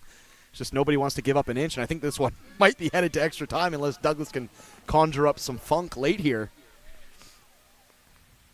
Suchitani for Spencer. Still going Spencer in the penalty area. Just put it too far ahead of himself. And you can see Adima's charged up. He's been good since coming on here. Not that Marcos Navarro was off the pace by any stretch of the imagination, but they just look a bit more settled with Adima in the middle of the park. He's a big boy, too. As if I was an attacking player, it's not any player I would want to dribble towards, let me tell you. Long clearance by Graydon Sherrill, athlete of the week. Tommy Miller loses the battle there. It falls to Spencer, who gets wiped out by the substitute Ellsworth. And there's a lot of protest there from the Capilano players and fans, but I think that's the right call. He came from the backside, and while he may have gotten the ball, he absolutely smothered and clobbered Jack Spencer. So there has to be some TLC provided when you're putting in a tackle. You can't just welly people to get to the ball. And now Capek, I think, has gotten crunched on the far side. I beg your pardon, it's not Capek, it's Jack Spencer again, who ever since coming on has kind of been getting ragdolled. 12 minutes to go here. We're going to see another substitution. It's going to be Douglas. Just waiting to see the player's number. It's going to be Keyshawn Francois, who, while he's been active, I don't want to say he's been marked out of the game by Tate Davidson, but not a lot has come up that side. Tate Davidson's been pretty good about buttoning him up. The substitution has now been made. The number 12 is on the park for Douglas. That's Sefer Irvani.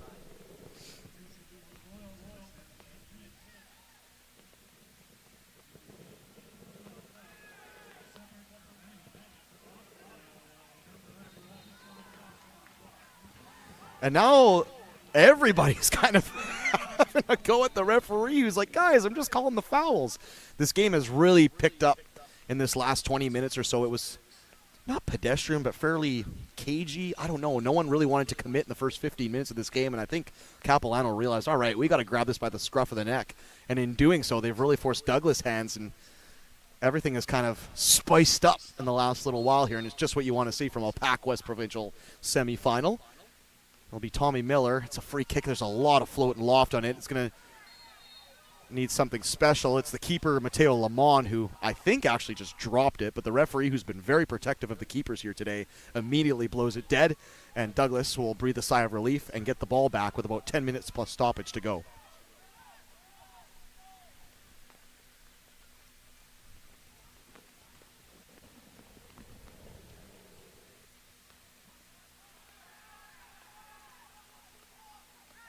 Samadine thought about uncorking and Samadine just goes over far too easy there for a lad that's 6'4". He shouldn't be going down to a shoulder barge, and I think that's what the referee said as well. The lad's just going down far too easy, and we know this is a guy that can have 2 or 3 players draped on his back and still uncork a shot like he did in the first half. So I think Samadine needs to stop playing for the foul and get on with it. He's a good player, Samadine, and that's not really his game. He can ride tackles. He can shrug guys off. He doesn't need to be going to the ground.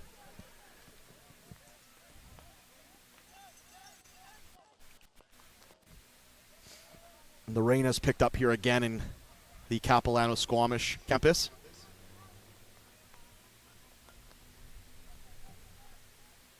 It'll be Dalsasso to take a throw, and he's been heaving him in all day long, and he's going to have another crack at it. This time it's knocked down by Tommy Miller. Cuts to his left. Can he get it across? That's a tackle. Is it a penalty? No, it's a goal kick. I beg your pardon, a corner kick, and no real protest from Tommy Miller, and usually that's a telltale sign of a penalty is truly a penalty, as the player who's been wiped out will usually be incensed if it's not given, and Tommy Miller right away accepted his fate there. It'll be a corner kick for Miller, a right-footed in-swinger from this near left-hand side, and Capilano are knocking at the door here, and if I'm Douglas, they need to get something to clear their lines and reestablish what they were doing earlier. They were bopping the ball around nicely. Capilano couldn't get near them. And ever since that equalizer, it's been mostly Cap. They've got their tails up big time.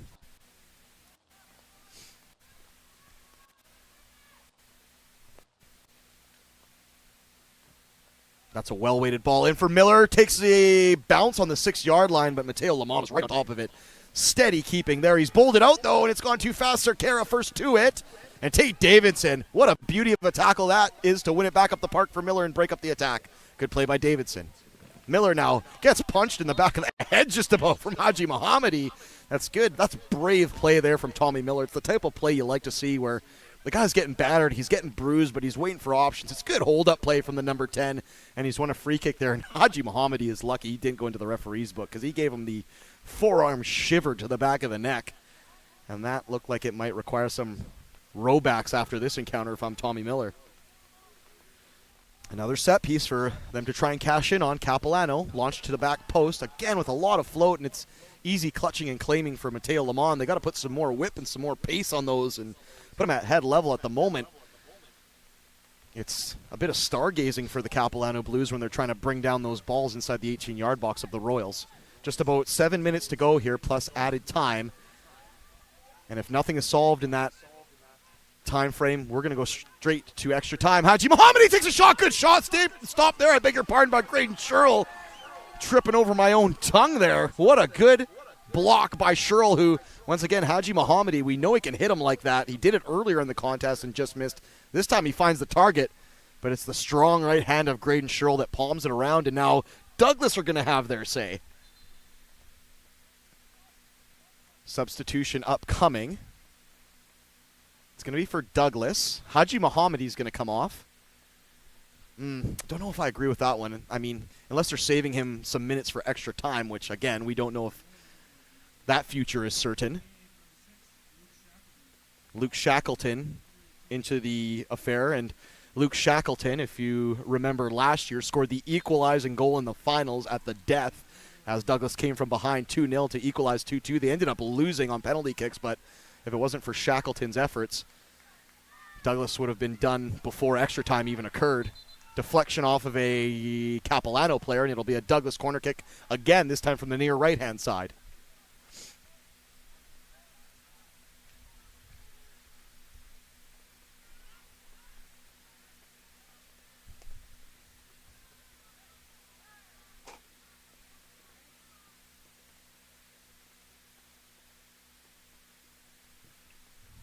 Right into the 6-yard box. Samadine was right there. It flew over his head. Graydon Sherrill comes out with a Superman punch, and this could be a break here for Capilano. Soroto's on his bike.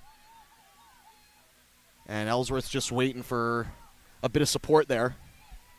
It's good play by Ellsworth. He could have forced that ball to Soroto, but he's waiting for pieces. Good cross in by Davidson. It's knotted out by Capek down to Cerquera. His touch was heavy as he tried to tee himself up for a bit of a half volley there on the edge of the 18. Good defending there by Douglas.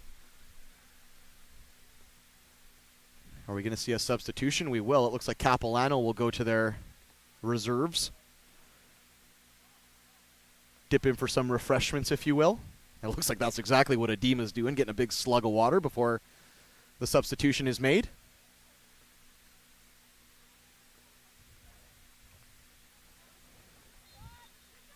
It's the number 14 coming on. Josh Ishmaeli Ranjbar from Whistler.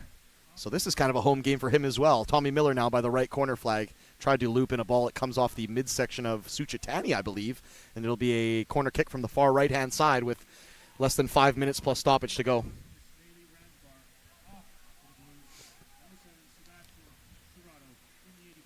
Ooh, Sebastian Serrato coming off as well. So maybe, I don't know if he picked up a knock there or maybe they're saving him for extra time as well. But he's been excellent today, Serrato. Fantastic right-footed shot on the equalizer. We've had, both games today have had highlight reel goals.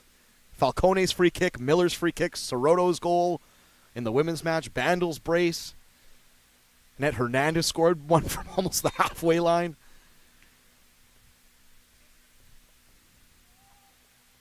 Right-footed outswinger from Tommy Miller. This is better with more purpose. Adema was the closest to it. It's still headed clear, and Douglas have some numbers here if they can suss it out. Ball over the top for Irvani, just with a bit too much weight on it.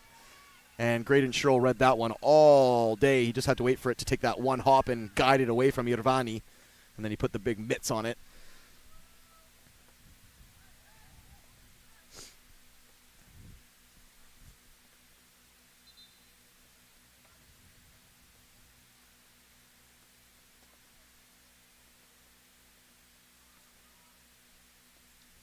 Long throw up that right touchline. I believe it was Ellsworth, maybe the substitute, Josh Ishmaeli Ranjbar. Beg your pardon, he's further up the park. Nonetheless, they win the free kick, or I beg your pardon, the throw-in.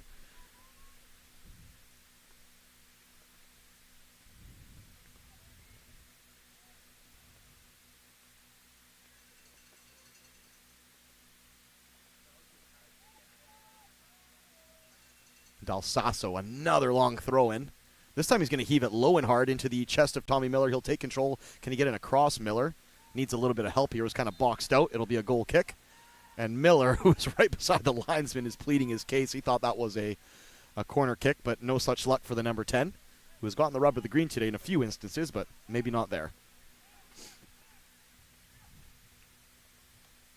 Yoshida.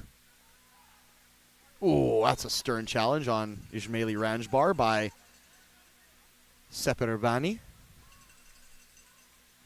2 minutes plus added time to go here. And the rain has just held off mercifully. It's still cold.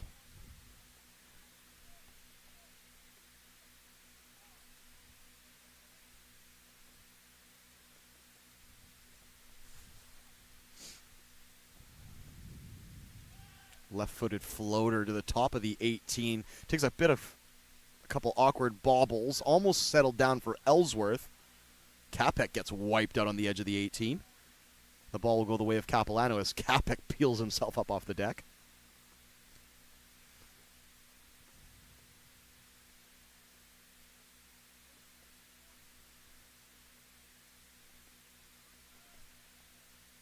Ball knocked down. Ismail Ranjbar took a swipe at it, but he couldn't really get anywhere close to it. Adema, first time, just hoofs it right back up the park as Samadine was breathing down his neck. Another throw-in, halfway line, Capilano's way. 1 minute plus stoppage to go here.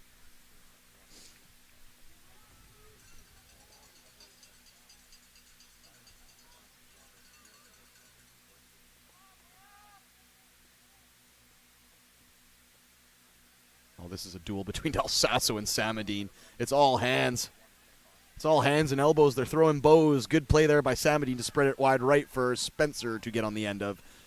Spencer needs some help here. He only has Irvani really to work with, and there's 5 blue shirts around them, so it's going to take something special. Jack Spencer dragged back from behind. The referee says play on. A good call there from the ref, and Spencer's incredulous, but he kind of just got bodied off of it. We'll see how much added time the referee will tack on here. It looks like we're going to head for our second straight match of extra time. Long, raking diagonal ball as Jack Spencer actually tried to take the ball out of Graydon Sherrill's hands with his own hands. You can't do that, Jack. It's a different type of football. Davidson now up the left touch line. The ball was just too central as he tried to get it for Gabrice. 4 minutes of added time here, as Capilano gets a bit of help from the crowd there, working double duty, not as just supporters, but as a ball girl. Well done there. Takes a cast of thousands at Capilano University, and 4 minutes of added time here. So time for both squads to go ahead and try and grab themselves a winner if they put their best foot forward. Put their nose to the grindstone, as they used to say. Roll up their sleeves. Have a bash. I'm going through all my cliches here. And Dalsasso again will have a chance to heave in a throw. Capilano playing it cool. They've only got 2 guys in the box, 3 just outside, and another 4 waiting to backtrack just in case the counterattack springs to life for Douglas. This one headed back to the top of the 18. Cerquera's there. It falls for Ellsworth. Took a touch, right-footed shot. The whistle had already gone. I think there was a judge to have been a foul or perhaps even an offside. But Douglas are spared having to defend that second wave of attack. Probably about 3 minutes to go here.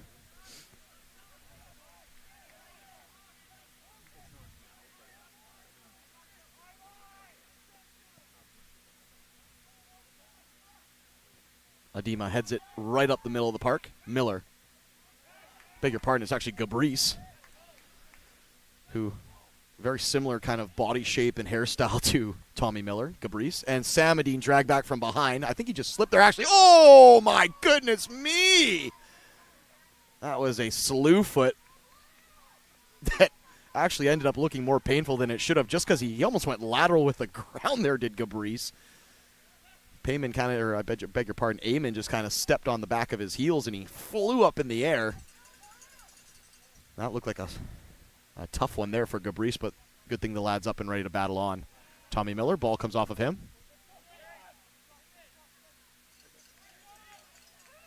Probably about 2 minutes to go here. Jack Spencer will help on a ball for Samadine, and now, woo! Samadine flies into a tackle on Graydon Sherrill. It was an awkward ball back to Sherrill. Let's be completely honest here. Adema put his keeper in a bit of a spot here, but Samadine has come out and absolutely taken the kitchen sink and the keeper with him. And if you're going to give a yellow card to Adema at the opposite end for brushing against the keeper ever so slightly from behind, I'm sorry, but you have to give a yellow card for that. That he steamed through him there, and good, yes, good. That's consistency. That's proper. And I know Eamon wasn't trying to wipe out the keeper, and he was just a dash late, but he was late, and he did wipe out the keeper. So if you're trying to be consistent and going off earlier precedents, Adema kind of just breathed on the keeper and got a yellow card. So I think that's only the fair result. Once again, though, Adema put his keeper in a bit of trouble there. It was an awkward looping ball back for Sherrill to try and come out and side foot away, and maybe Sherrill will have a talk with Adema at the whistle here and just be like, yeah, you know what? Can you just play it to my feet next time, please?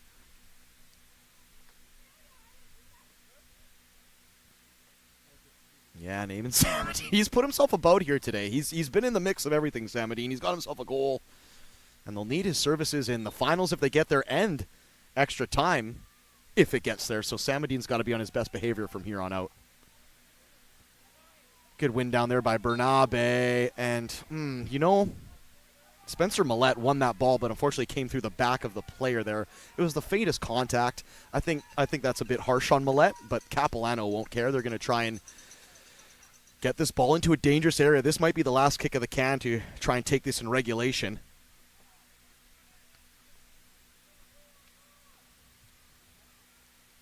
It's going to be Tommy Miller, who's been the service master all day long for these Capilano Blues. And Eamon Ali has made a great run into the penalty box.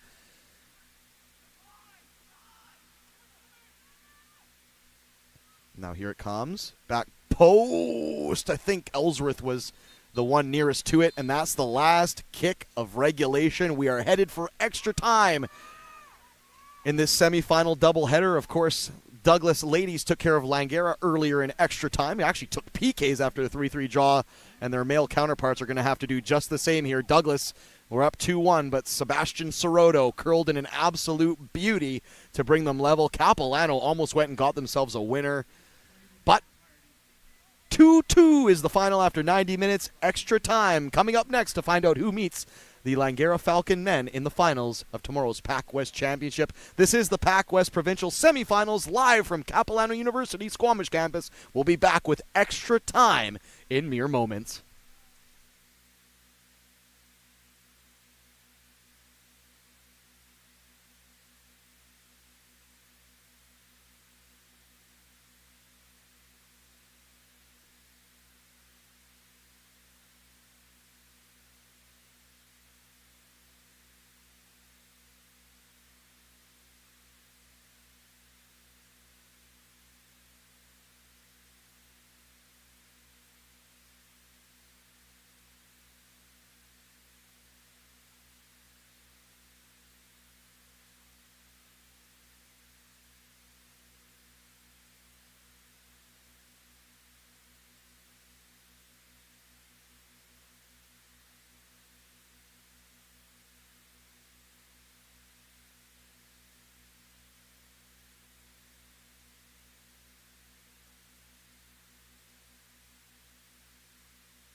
We are back with extra time of this PACWEST men's soccer provincial semifinal 2-2 after regulation. Tommy Miller opened the scoring for Capilano before Eamon Samadine and Matteo Falcone lifted the Royals up 2-1 until the 79th minute,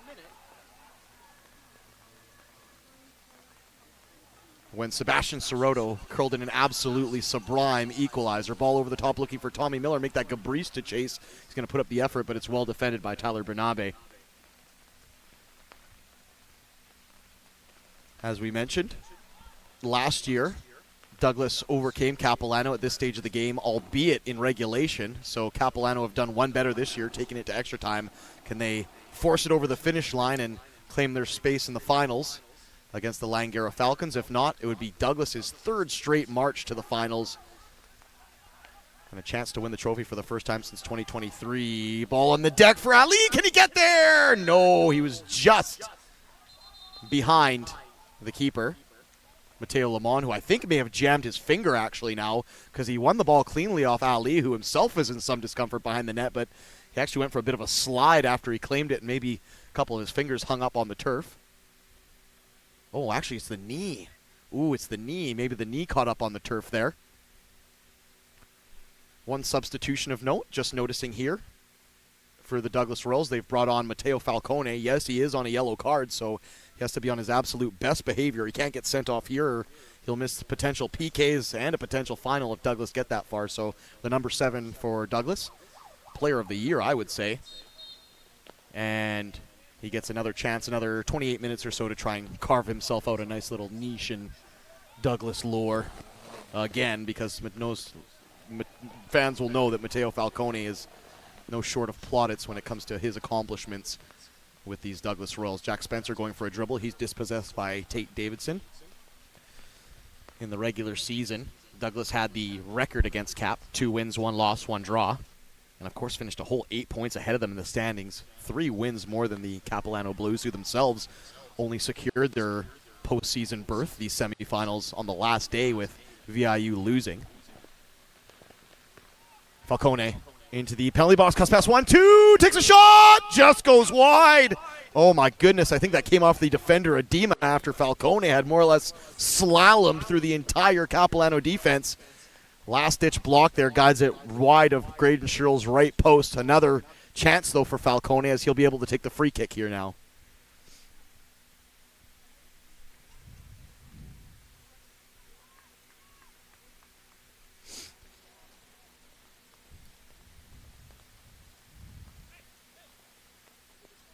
Falcone low and hard. It takes a deflection. And Ismaili Ranjbar, with no real options in and around him, has to just side-foot it out into touch. Suchatani will come over to retrieve it. Yeah, and what was once a nice Misty Mountain kind of day for soccer has quickly become one of those stereotypical Vancouver fall days where everything is shrouded in a thick gray cloud. You can't see anything 5 feet in front of you, and it's coming down buckets sideways. It's been a fickle mistress of the weather today. It's held off for opening portions of matches, but the second the action really clicks into gear, it comes down in buckets. Offside there against, I believe it was Seper Irvani.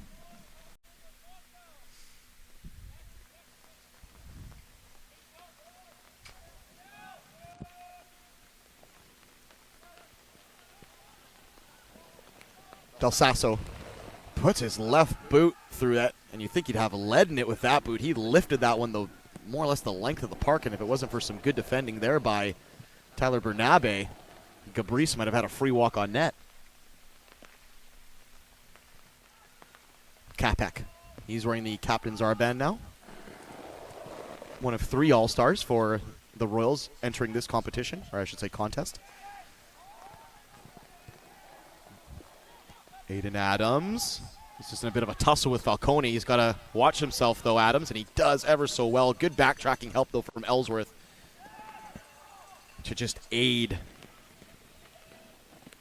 his fellow defender, as it looked like Falcone was ready to really get into a tussle. And anytime you get into one of those leggy kind of tussles in the penalty box, You welcome the opportunity for a foul or a penalty to be drawn, so anytime you can get the ball outside the 18 and do your defending there, I think it's a little bit easier on the nerves, let's say, if you're a defender.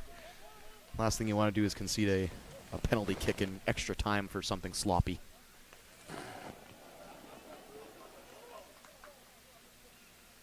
Ellsworth and Del Sasso giving an earful to some of his attacking players. He's asking for more movement on some of the throw-ins and set pieces, and Del Sasso has more or less been tasked with throwing all the throw-ins in, so he's probably got a good idea of what kind of needs to happen to create some more dynamic movement, and he's letting his teammates know that, you know what, guys, as good as my throws are, they aren't any good if you guys aren't getting in position for them. So, ooh, Ranjbar Ismaili, I beg your pardon, Ismaili Ranjbar, he's riding 1, 2, 3 tackles, and Falcone needs to watch himself. He came in with studs raised there.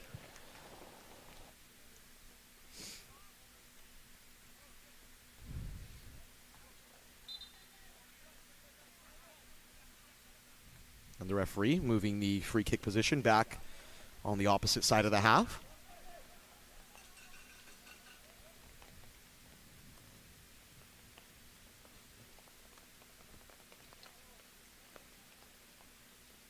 Del Sasso left-footed. Everybody queuing up at the back post. He's floated it central, though. Miller! Looks like he took a header. It rolled off of Miller's back and then came off of, I want to say it was Quinto, and then it'll be a corner kick from this near right-hand side.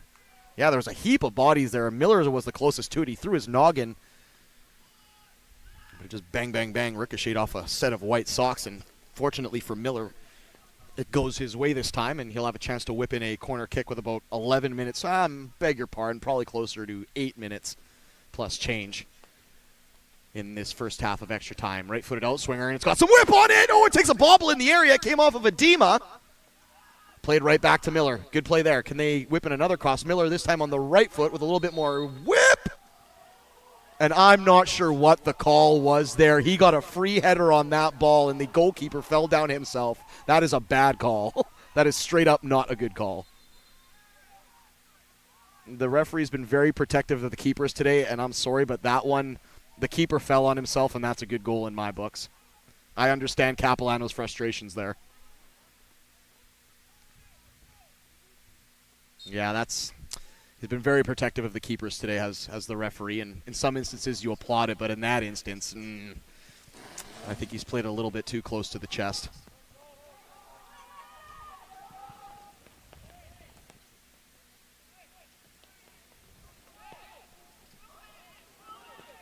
And for the Capilano fans out there, I'm sure if they're seeing a replay, I don't get the benefit of the replays. I'll be the first to throw up my hands if the referee's got that one spot on. But from this distance, and clearly from the Capilano players' reactions, who are probably about 5 yards away, I think it's leaning towards it. And the referee has taken a clear goal off the board there for Capilano in extra time.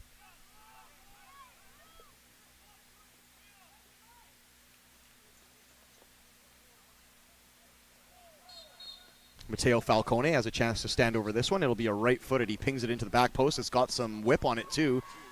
I think Shackleton was the closest, but it's nodded clear. Tommy Miller, I beg your pardon, Gabrice, like I said, would have had to morph it into Stretch Armstrong to reel in that ball. It was a bit out of his touch.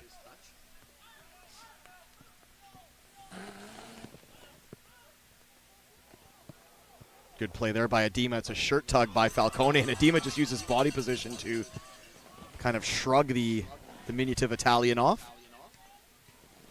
But you know Falcone won't give up that easy. He's not the type of lad that just goes off into the sunset empty-handed. So that's going to be all day defending for Adema. He's going to have to be on his best behavior here, as both him and Falcone are on yellow cards. Falcone into the penalty box. Good tackle there again by Adema, who's just using that big range and that big frame to just keep Falcone at bay. It's good defending there, but Falcone has won a free kick, beg your pardon, a corner kick, and all the white shirts are up for this one.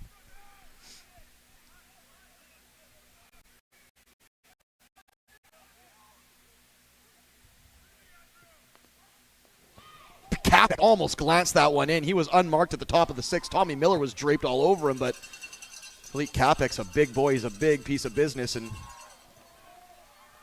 Miller, fortunately for him, Saw Capek's glancing header just drift out wide.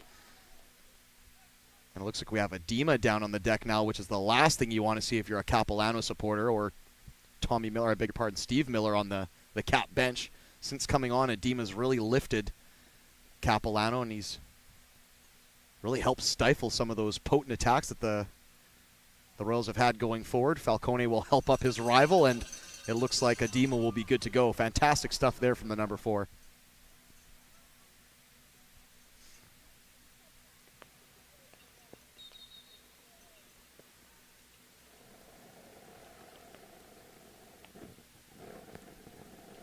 Spencer, look at this for a marauding run. Unfortunately, he just got caught in a couple sets of blue legs. And that is one of Spencer's qualities. And he can kind of drift and glide and slide through a couple players. Unfortunately, that time he ran out of options and hit a big brick wall that I believe was Dalsasso. He's now in control of the ball, and he'll have a chance to play it forward up the left touchline for Tate Davidson, who, bless his heart, Tate Davidson, he's gotten a bit of a break. It seemed like he was defending nonstop for that 90 minutes of regulation, but ever since then, he's just been given a bit of time to breathe as not so much of the play has come up Douglas's right-hand side, Capilano's left. Offside there on Gabrice on that last play. They were looking to laser a ball in the air into his feet, or perhaps his chest, I should say, but he was just a bit offside, Gabrice. Good play there by Ellsworth, who shrugs off Irvani. Dalsasso now gets absolutely clobbered by a late rash challenge that absolutely didn't need to be made. And Dalsasso's the last man back, just trying to release an aerial diagonal, and Irvani absolutely wellies him on a studded tackle. That was a nasty bit of business, and now the tackles are flying in hot and heavy after the referee had called it pretty much by the letter of the law, and he's still calling it by the letter of the law if we're being honest. He's been consistent in that fashion, but any tackle like that has been swiftly dealt with, and right there I don't think the referee showed any hesitation to show that yellow card, and that was the right call by the referee.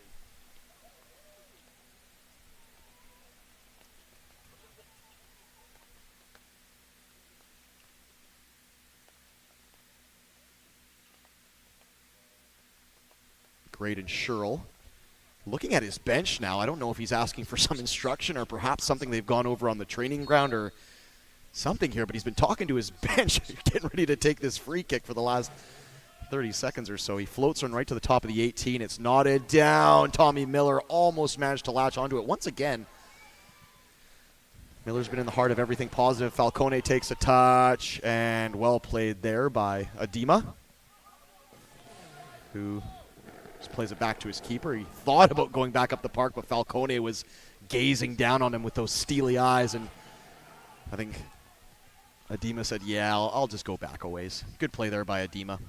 Gabrice now on the dribble, dispossessed by Spencer. He's just trying to work himself into the penalty area, was Gabrice, so ping ball forward again for Falcone. He's on his bike, Falcone. They're sending him long and hard here. He's going to be run ragged by the end of this one, Falcone. He might not have enough legs to take a PK if it comes to that. He's been sprinting up and down that kind of central channel, Main Street as I like to call it, for the last 5 minutes or so, and it's been a bit of a thankless task with Edema kind of timing his interceptions bang on.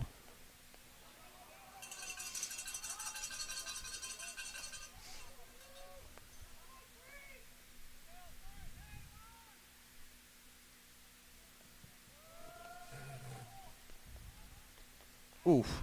Sounded like a coming together of a couple clicks of heels there, and now Sarkett has wiped out his man, and that'll be a yellow card. Oh, they're being handed out like confetti now. He was a little bit late to the party there, Cerquera, and he wiped out his man from behind. I'm not sure if Cerquera had a talking to beforehand there, but another yellow card. So a few players on the pitch here have to really watch themselves if they want to be included in the PKs/finals if their team make it tomorrow. It's been a feisty match here down the stretch. It's kind of ramped up gradually over the course of the 90 plus this extra 15.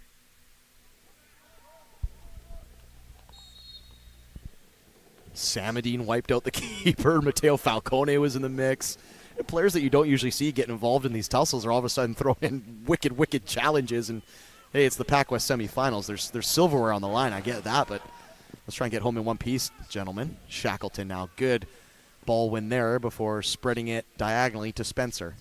Good bit of play there by Spencer. Can he get it inside Del Sasso? He can't. He tried to put it through the legs, but Del Sasso just closed the wickets there. He will concede a corner kick from the far right-hand side, though. 15 minutes is up for this first half of extra time. I can't imagine a lot of stoppage, or added time, as they like to say.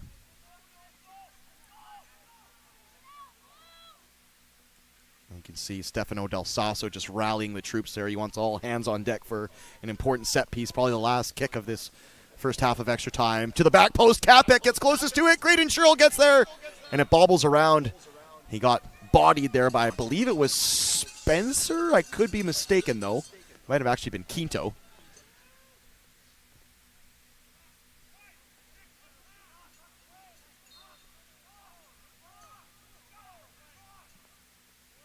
Kick out to the right from Sherrill. He's looking for Ismaili Ranjbar, who gets good position on his man. The referee will put his lips to whistle, and that will be the end of the first half of extra time. Nothing gives here, and no real chances to speak of.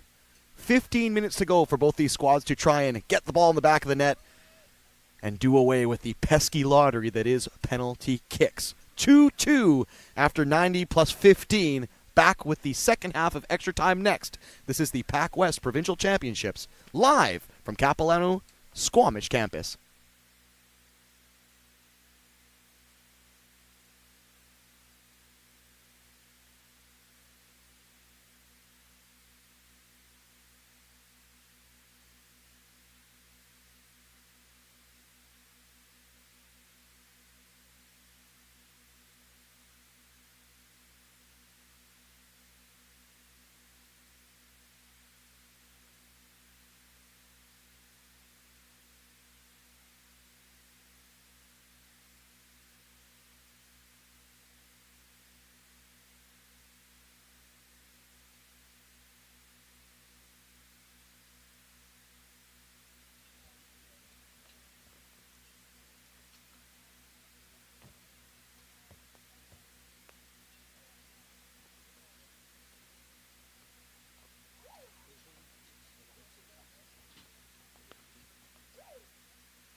Back underway here, second half of extra time, 15 minutes to play before PKs, which I'm sure neither squad want to be a part of. Nobody likes PKs. You can practice them all you like, but when it comes down to game time, it can be a very fickle mistress, these PKs. The last match went to PKs as well. We're going to see another yellow card here. And is that going to be a red card? That is going to be a red card. It's going to be a sending off. I haven't seen the player's number, but the tackle looked to be a stern one in a position where it didn't necessarily need to be stern. It's Seper Irvani, the number 12 for Douglas, who has really put his team in a bit of a spot now. They'll have to defend the next 15 minutes, a man down. And now, as I mentioned, no team wants to go to PKs. I'm sure Douglas will be licking their lips to try and get this to PKs now, because they'll have to defend with 10 men, a man down, after Seper Irvani has been given his marching orders. It was a rash tackle for the first one that I said, you know what, was that really necessary? And it wasn't. And I think he's gone right back to the well and done the same thing again. So if for whatever reason Douglas doesn't manage to advance to the finals here, I think Robbie Tour might just have a wee sit down with Seper Irvani and just tell him to cool his jets ever so slightly. That was a bit wild.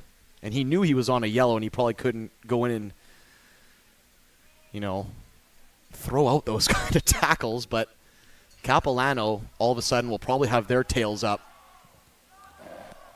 First red card of these semifinals goes the way of Douglas on a double yellow.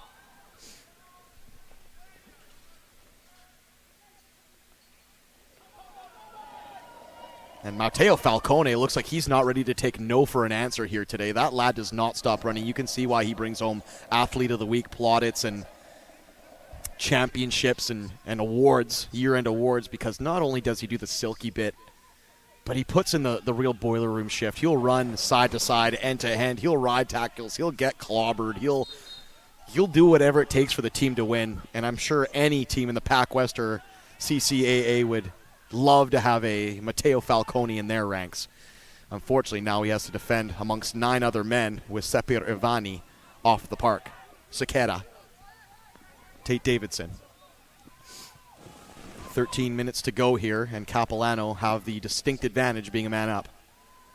Ball over the top, knocked down. Aiden Ali trying to let it settle for himself. He had to take a couple touches there and play a bit of keepy-uppy. He eventually uncorked it, but it was charged down by Filip Capek. Ismaili Ranjbar now. Can he get in a cross? Did he play it off these shins? He didn't. He tried to, but just misplaced the pass there. It'll be a goal kick for Douglas, and they will be taking their sweet time to get this one back into play, as time isn't necessarily of the essence now that they're down to 10 men.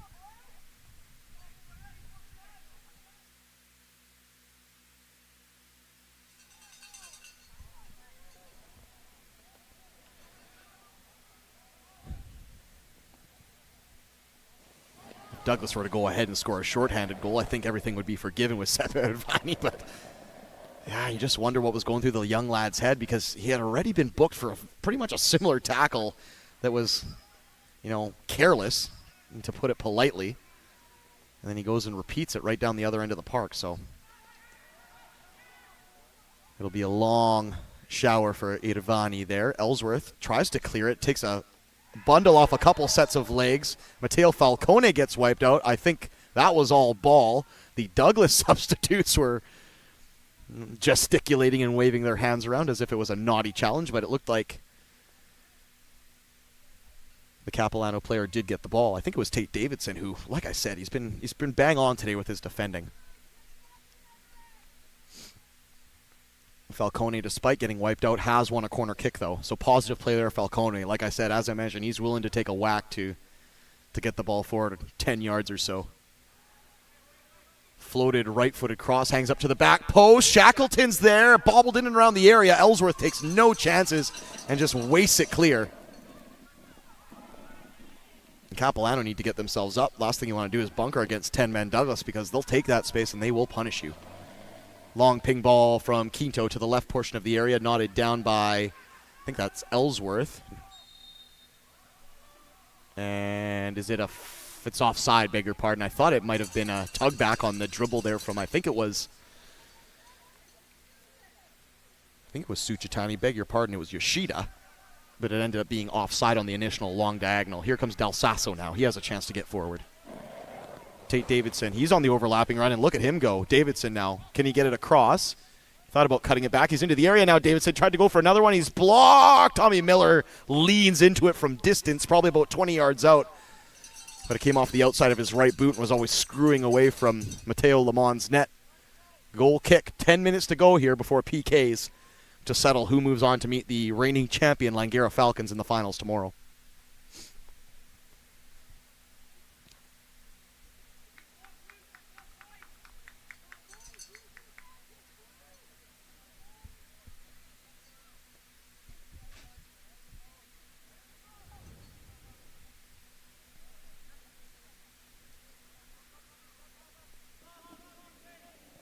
Lamont, who's got a fantastic goal kick, which sometimes at the youth soccer and kind of teen and early adult level can be a real task for some keepers. They just don't have the big boot that can carry it up the park, and often you see center backs and sometimes even midfielders taking goal kicks. But that's not a problem for Matteo Lamont, who is very comfortable playing a scud missile up the park given the opportunity. Brave keeping there from Graydon Sherrill, who pulled Del Sasso off that ball and just slid in to catch it. He was about boot height on Spencer Millette. So very courageous keeping there from the keeper. In all green for Capilano. 8 minutes plus stoppage here for Capilano to try and get a go-ahead if you're just joining us. 2-2 after 90, but Douglas just had a man sent off. Adima takes no chances. He plays it up the park for Cerquera. It was a weighted ball that Cerquera would have had to have a pillow for a chest to take him down cleanly. It ricochets off his sternum and finds Spencer Millette on the opposite team.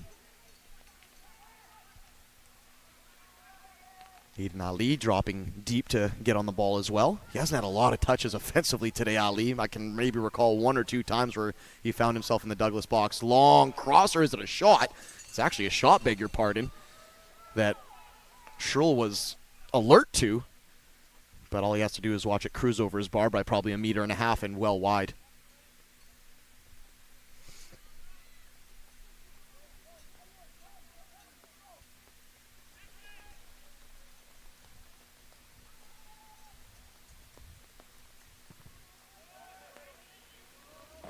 Davison helps it on the head.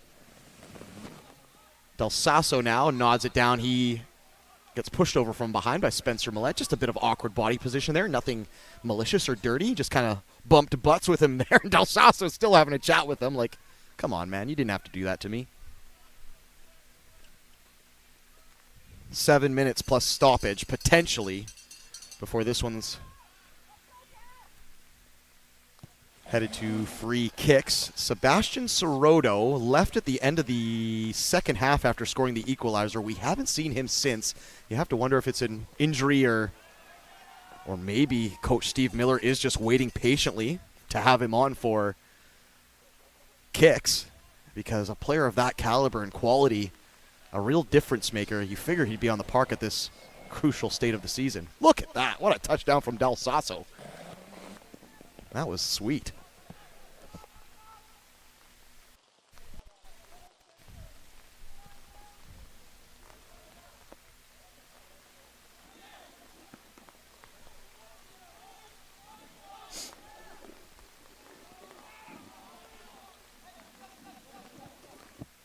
Quinto laces it up the park for Jack Spencer to chase.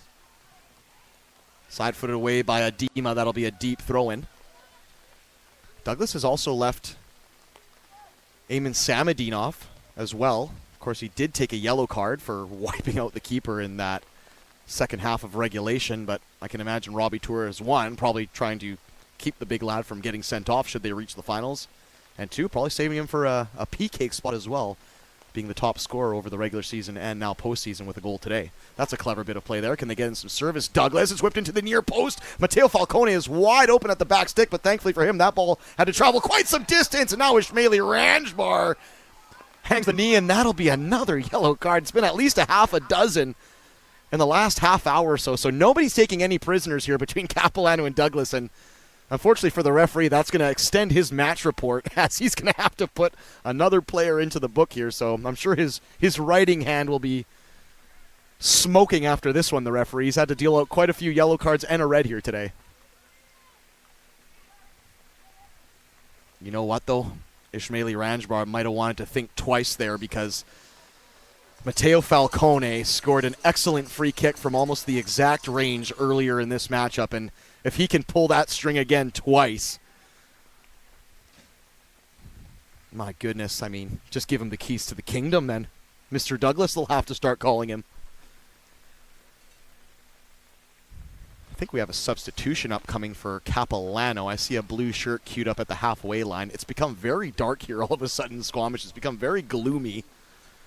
And those floodlights, those fog lights, are really coming in handy on the opposite side of the park.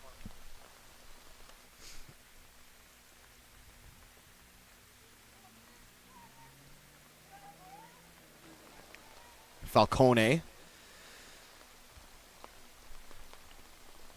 Yeah, honestly, I think he maybe had 1 or 2 more yards of space, which in this scenario will certainly aid the shooting player, because it's tough to get the ball up over the wall and then get it to still dip into the net. Usually if it's always rising, you can get it over the wall, but it goes over everything else as well. And now the rain really billowing down here in buckets, Jumanji style. It's a monsoon. Mateo Falcone, right-footed. This time he goes for the opposite side, and he wasn't far off. He was probably about a foot wide of the junction of the crossbar and the post of the left portion of Graydon Sherrill's net.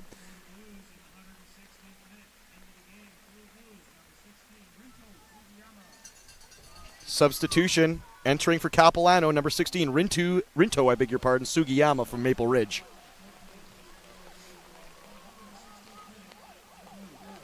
Yeah, they brought up Ishmaeli Ranjbar, which isn't a bad choice if you're Steve Miller. He flew into that tackle, and if he goes into another one like that, he'll certainly be sent off. And once again, this is yellow card management, not just for the finals, but for PKs as well. Spencer looked like he had won that ball against Tate Davidson, but it goes the way of the Blues. 3 minutes plus stoppage to go here for either squad to try and alleviate the pressure of penalty kicks. There is no such thing as a penalty kick expert. You have keepers that can save penalty kicks at a better percentage than others, but I would struggle to call anybody a PK, what would you call it, expert or specialist or connoisseur, if you will. That one's headed away by Capilano. I think Gabrice got the noggin to it, but all he could do was head it out past the goal line, probably about a good 10 feet wide. 2 minutes plus stoppage to go here.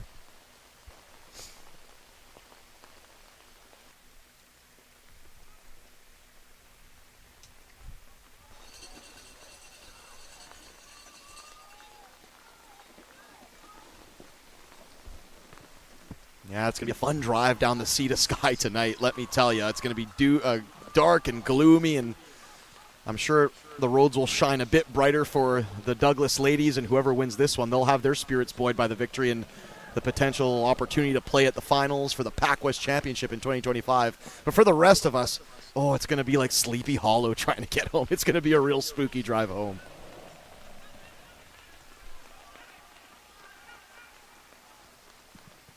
Ball thumped clear by Graydon Shrill, and I use the term thump very lightly. He absolutely wellied that one. About 1 minute and 15 seconds to go here, and then PKs will be upon us.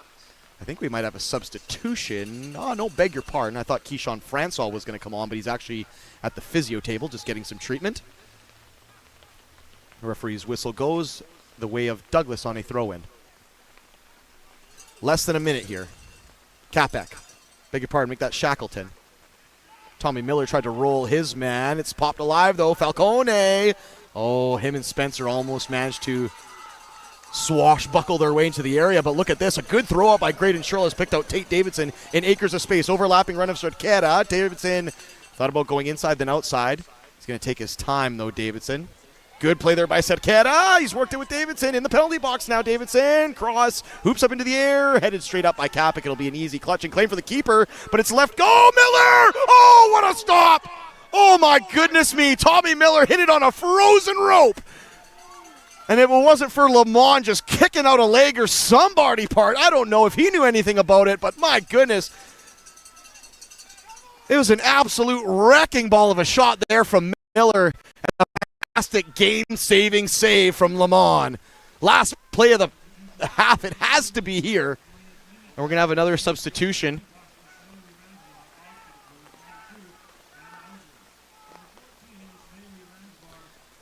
Ishmaeli Ranjbar back on for number 2, Ben Ellsworth. So that'll probably be the last substitution of the match. And there'll also be a substitution, I beg your pardon, for Douglas, as it does look like Jean Francois will make his way back into this contest. And it looks like it'll be Max Spencer, who's leaving the park on the far side. Last kick in the can here for Capilano after a fantastic Lamont save. Whipped into the back post. Oh, it's punched away. Is it put away? No! It bobbled around the 6-yard box. That was the last kick of the match. My goodness. Capilano had 2 brilliant chances to win it in extra time. But much like the first semifinal of the day, we are going to penalty kicks. 2-2 after regulation and extra time. Tommy Miller opened the scoring. Mateo Falcone and Eamon Samadine had Douglas up 2-1. Sebastian Soroto equalized on a brilliant curled effort. Capilano had one called off controversially for a goalkeeper foul that I think should have been a goal. Douglas had a man sent off, and then Capilano had 2 lovely chances at the death to put themselves up in dreamland and avoid PKs. But as mentioned, we will be going to penalty kicks. We'll take a very quick break here, and we'll come back and set the scene here at this PACWEST Provincial Semifinals. The ladies' match went to kicks. Douglas victorious over Langara. They meet VIU. The winner of this next PK between the Douglas men and the Cap men will go on to meet the Langara Falcons in the final. This is PACWEST Provincial action live from Capilano University up in Squamish.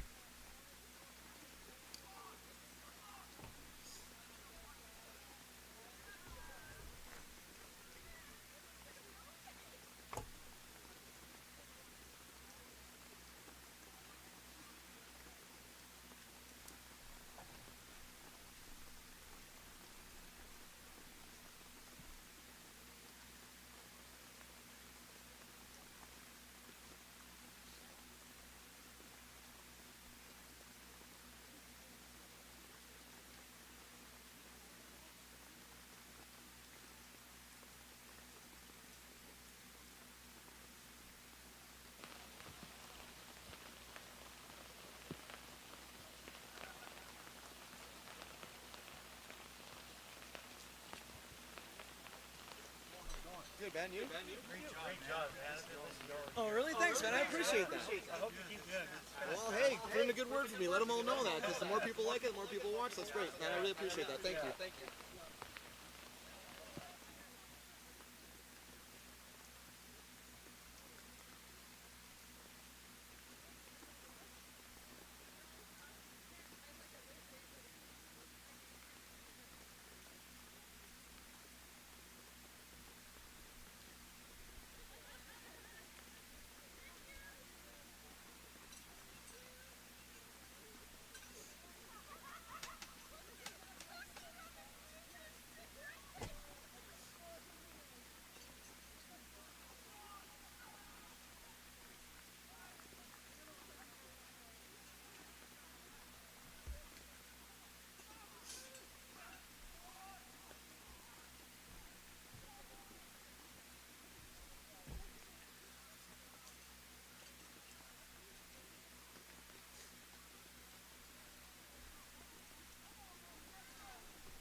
Let's go to PKs for the second semifinal today. As mentioned, the ladies went to PKs, and Douglas triumphed over Langara to book a spot in their women's gold medal match against VIU tomorrow. The Douglas men now have the very same opportunity. Despite conceding equalizer late and going down to 10 men, they could have the chance to book themselves their third straight gold medal game appearance if they can turn over Cap in these PKs. Capilano, meanwhile,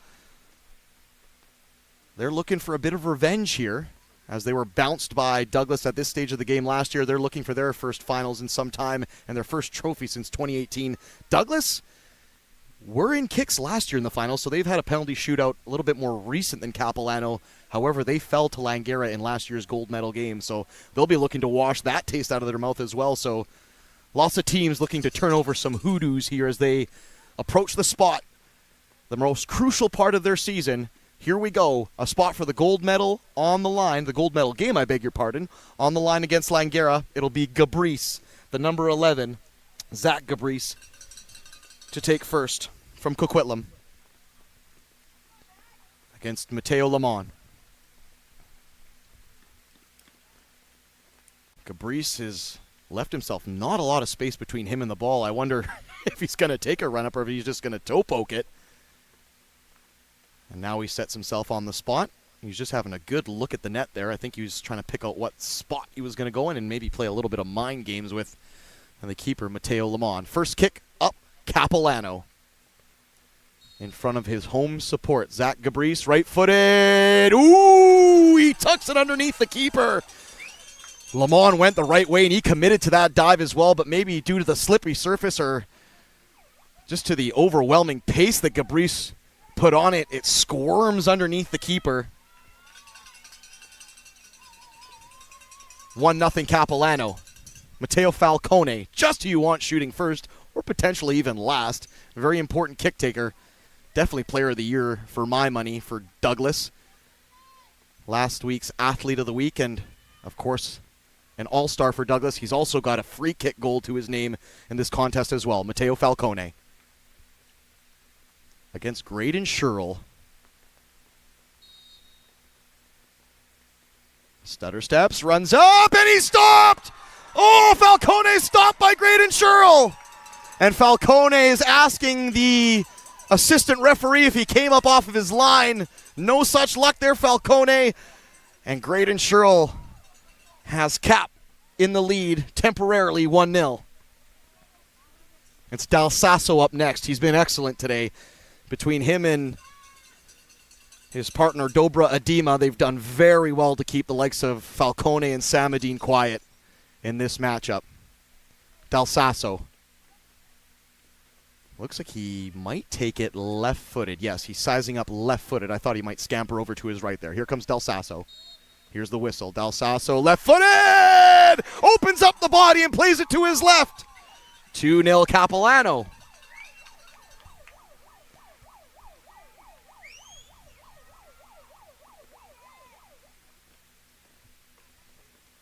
Keyshawn Francois, who came off as a substitute, but then came on probably in the last 2 minutes of extra time, we presume to take a kick. Robbie Tour electing to go with the number 11. Francois. Looks like it's going to be a left footer. Stutter steps, and he missed! Oh, he missed! I thought he had picked out the perfect penalty. He opened up the body. He went the exact same side as Matteo Falcone. This time it was a bit raised. I thought it might ripple on that side meshing. And this is a very important penalty for Cerquera. If he goes ahead and puts Cap up 3-0, the next Douglas player must score. This is huge for Cerquera, the number 17.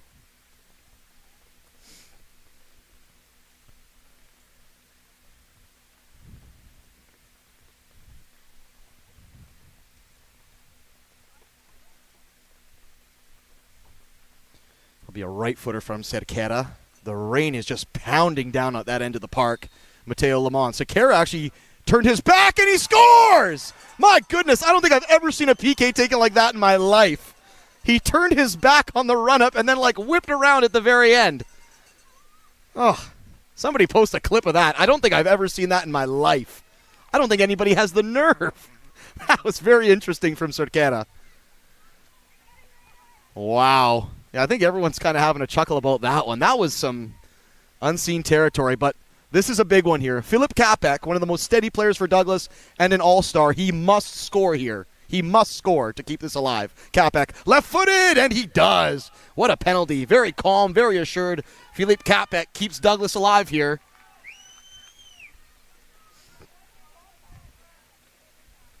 And it's kind of come down to sudden death. If Capilano score, that means Douglas would have to score this next one as well.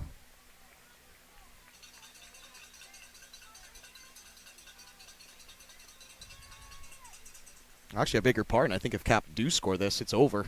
Yeah, I beg your pardon. If Cap do score this, it's over. My mental math had let me down. That would be 4 goals for Cap, and the most Douglas would be able to get would be 3. So if Ali scores here, Capilano are off to the gold medal game.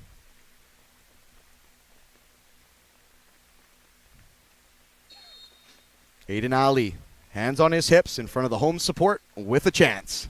It's a right footer, and he puts it away! The Capilano Blues come from behind and upset the Douglas Royals, last year's and the year's previous finalists.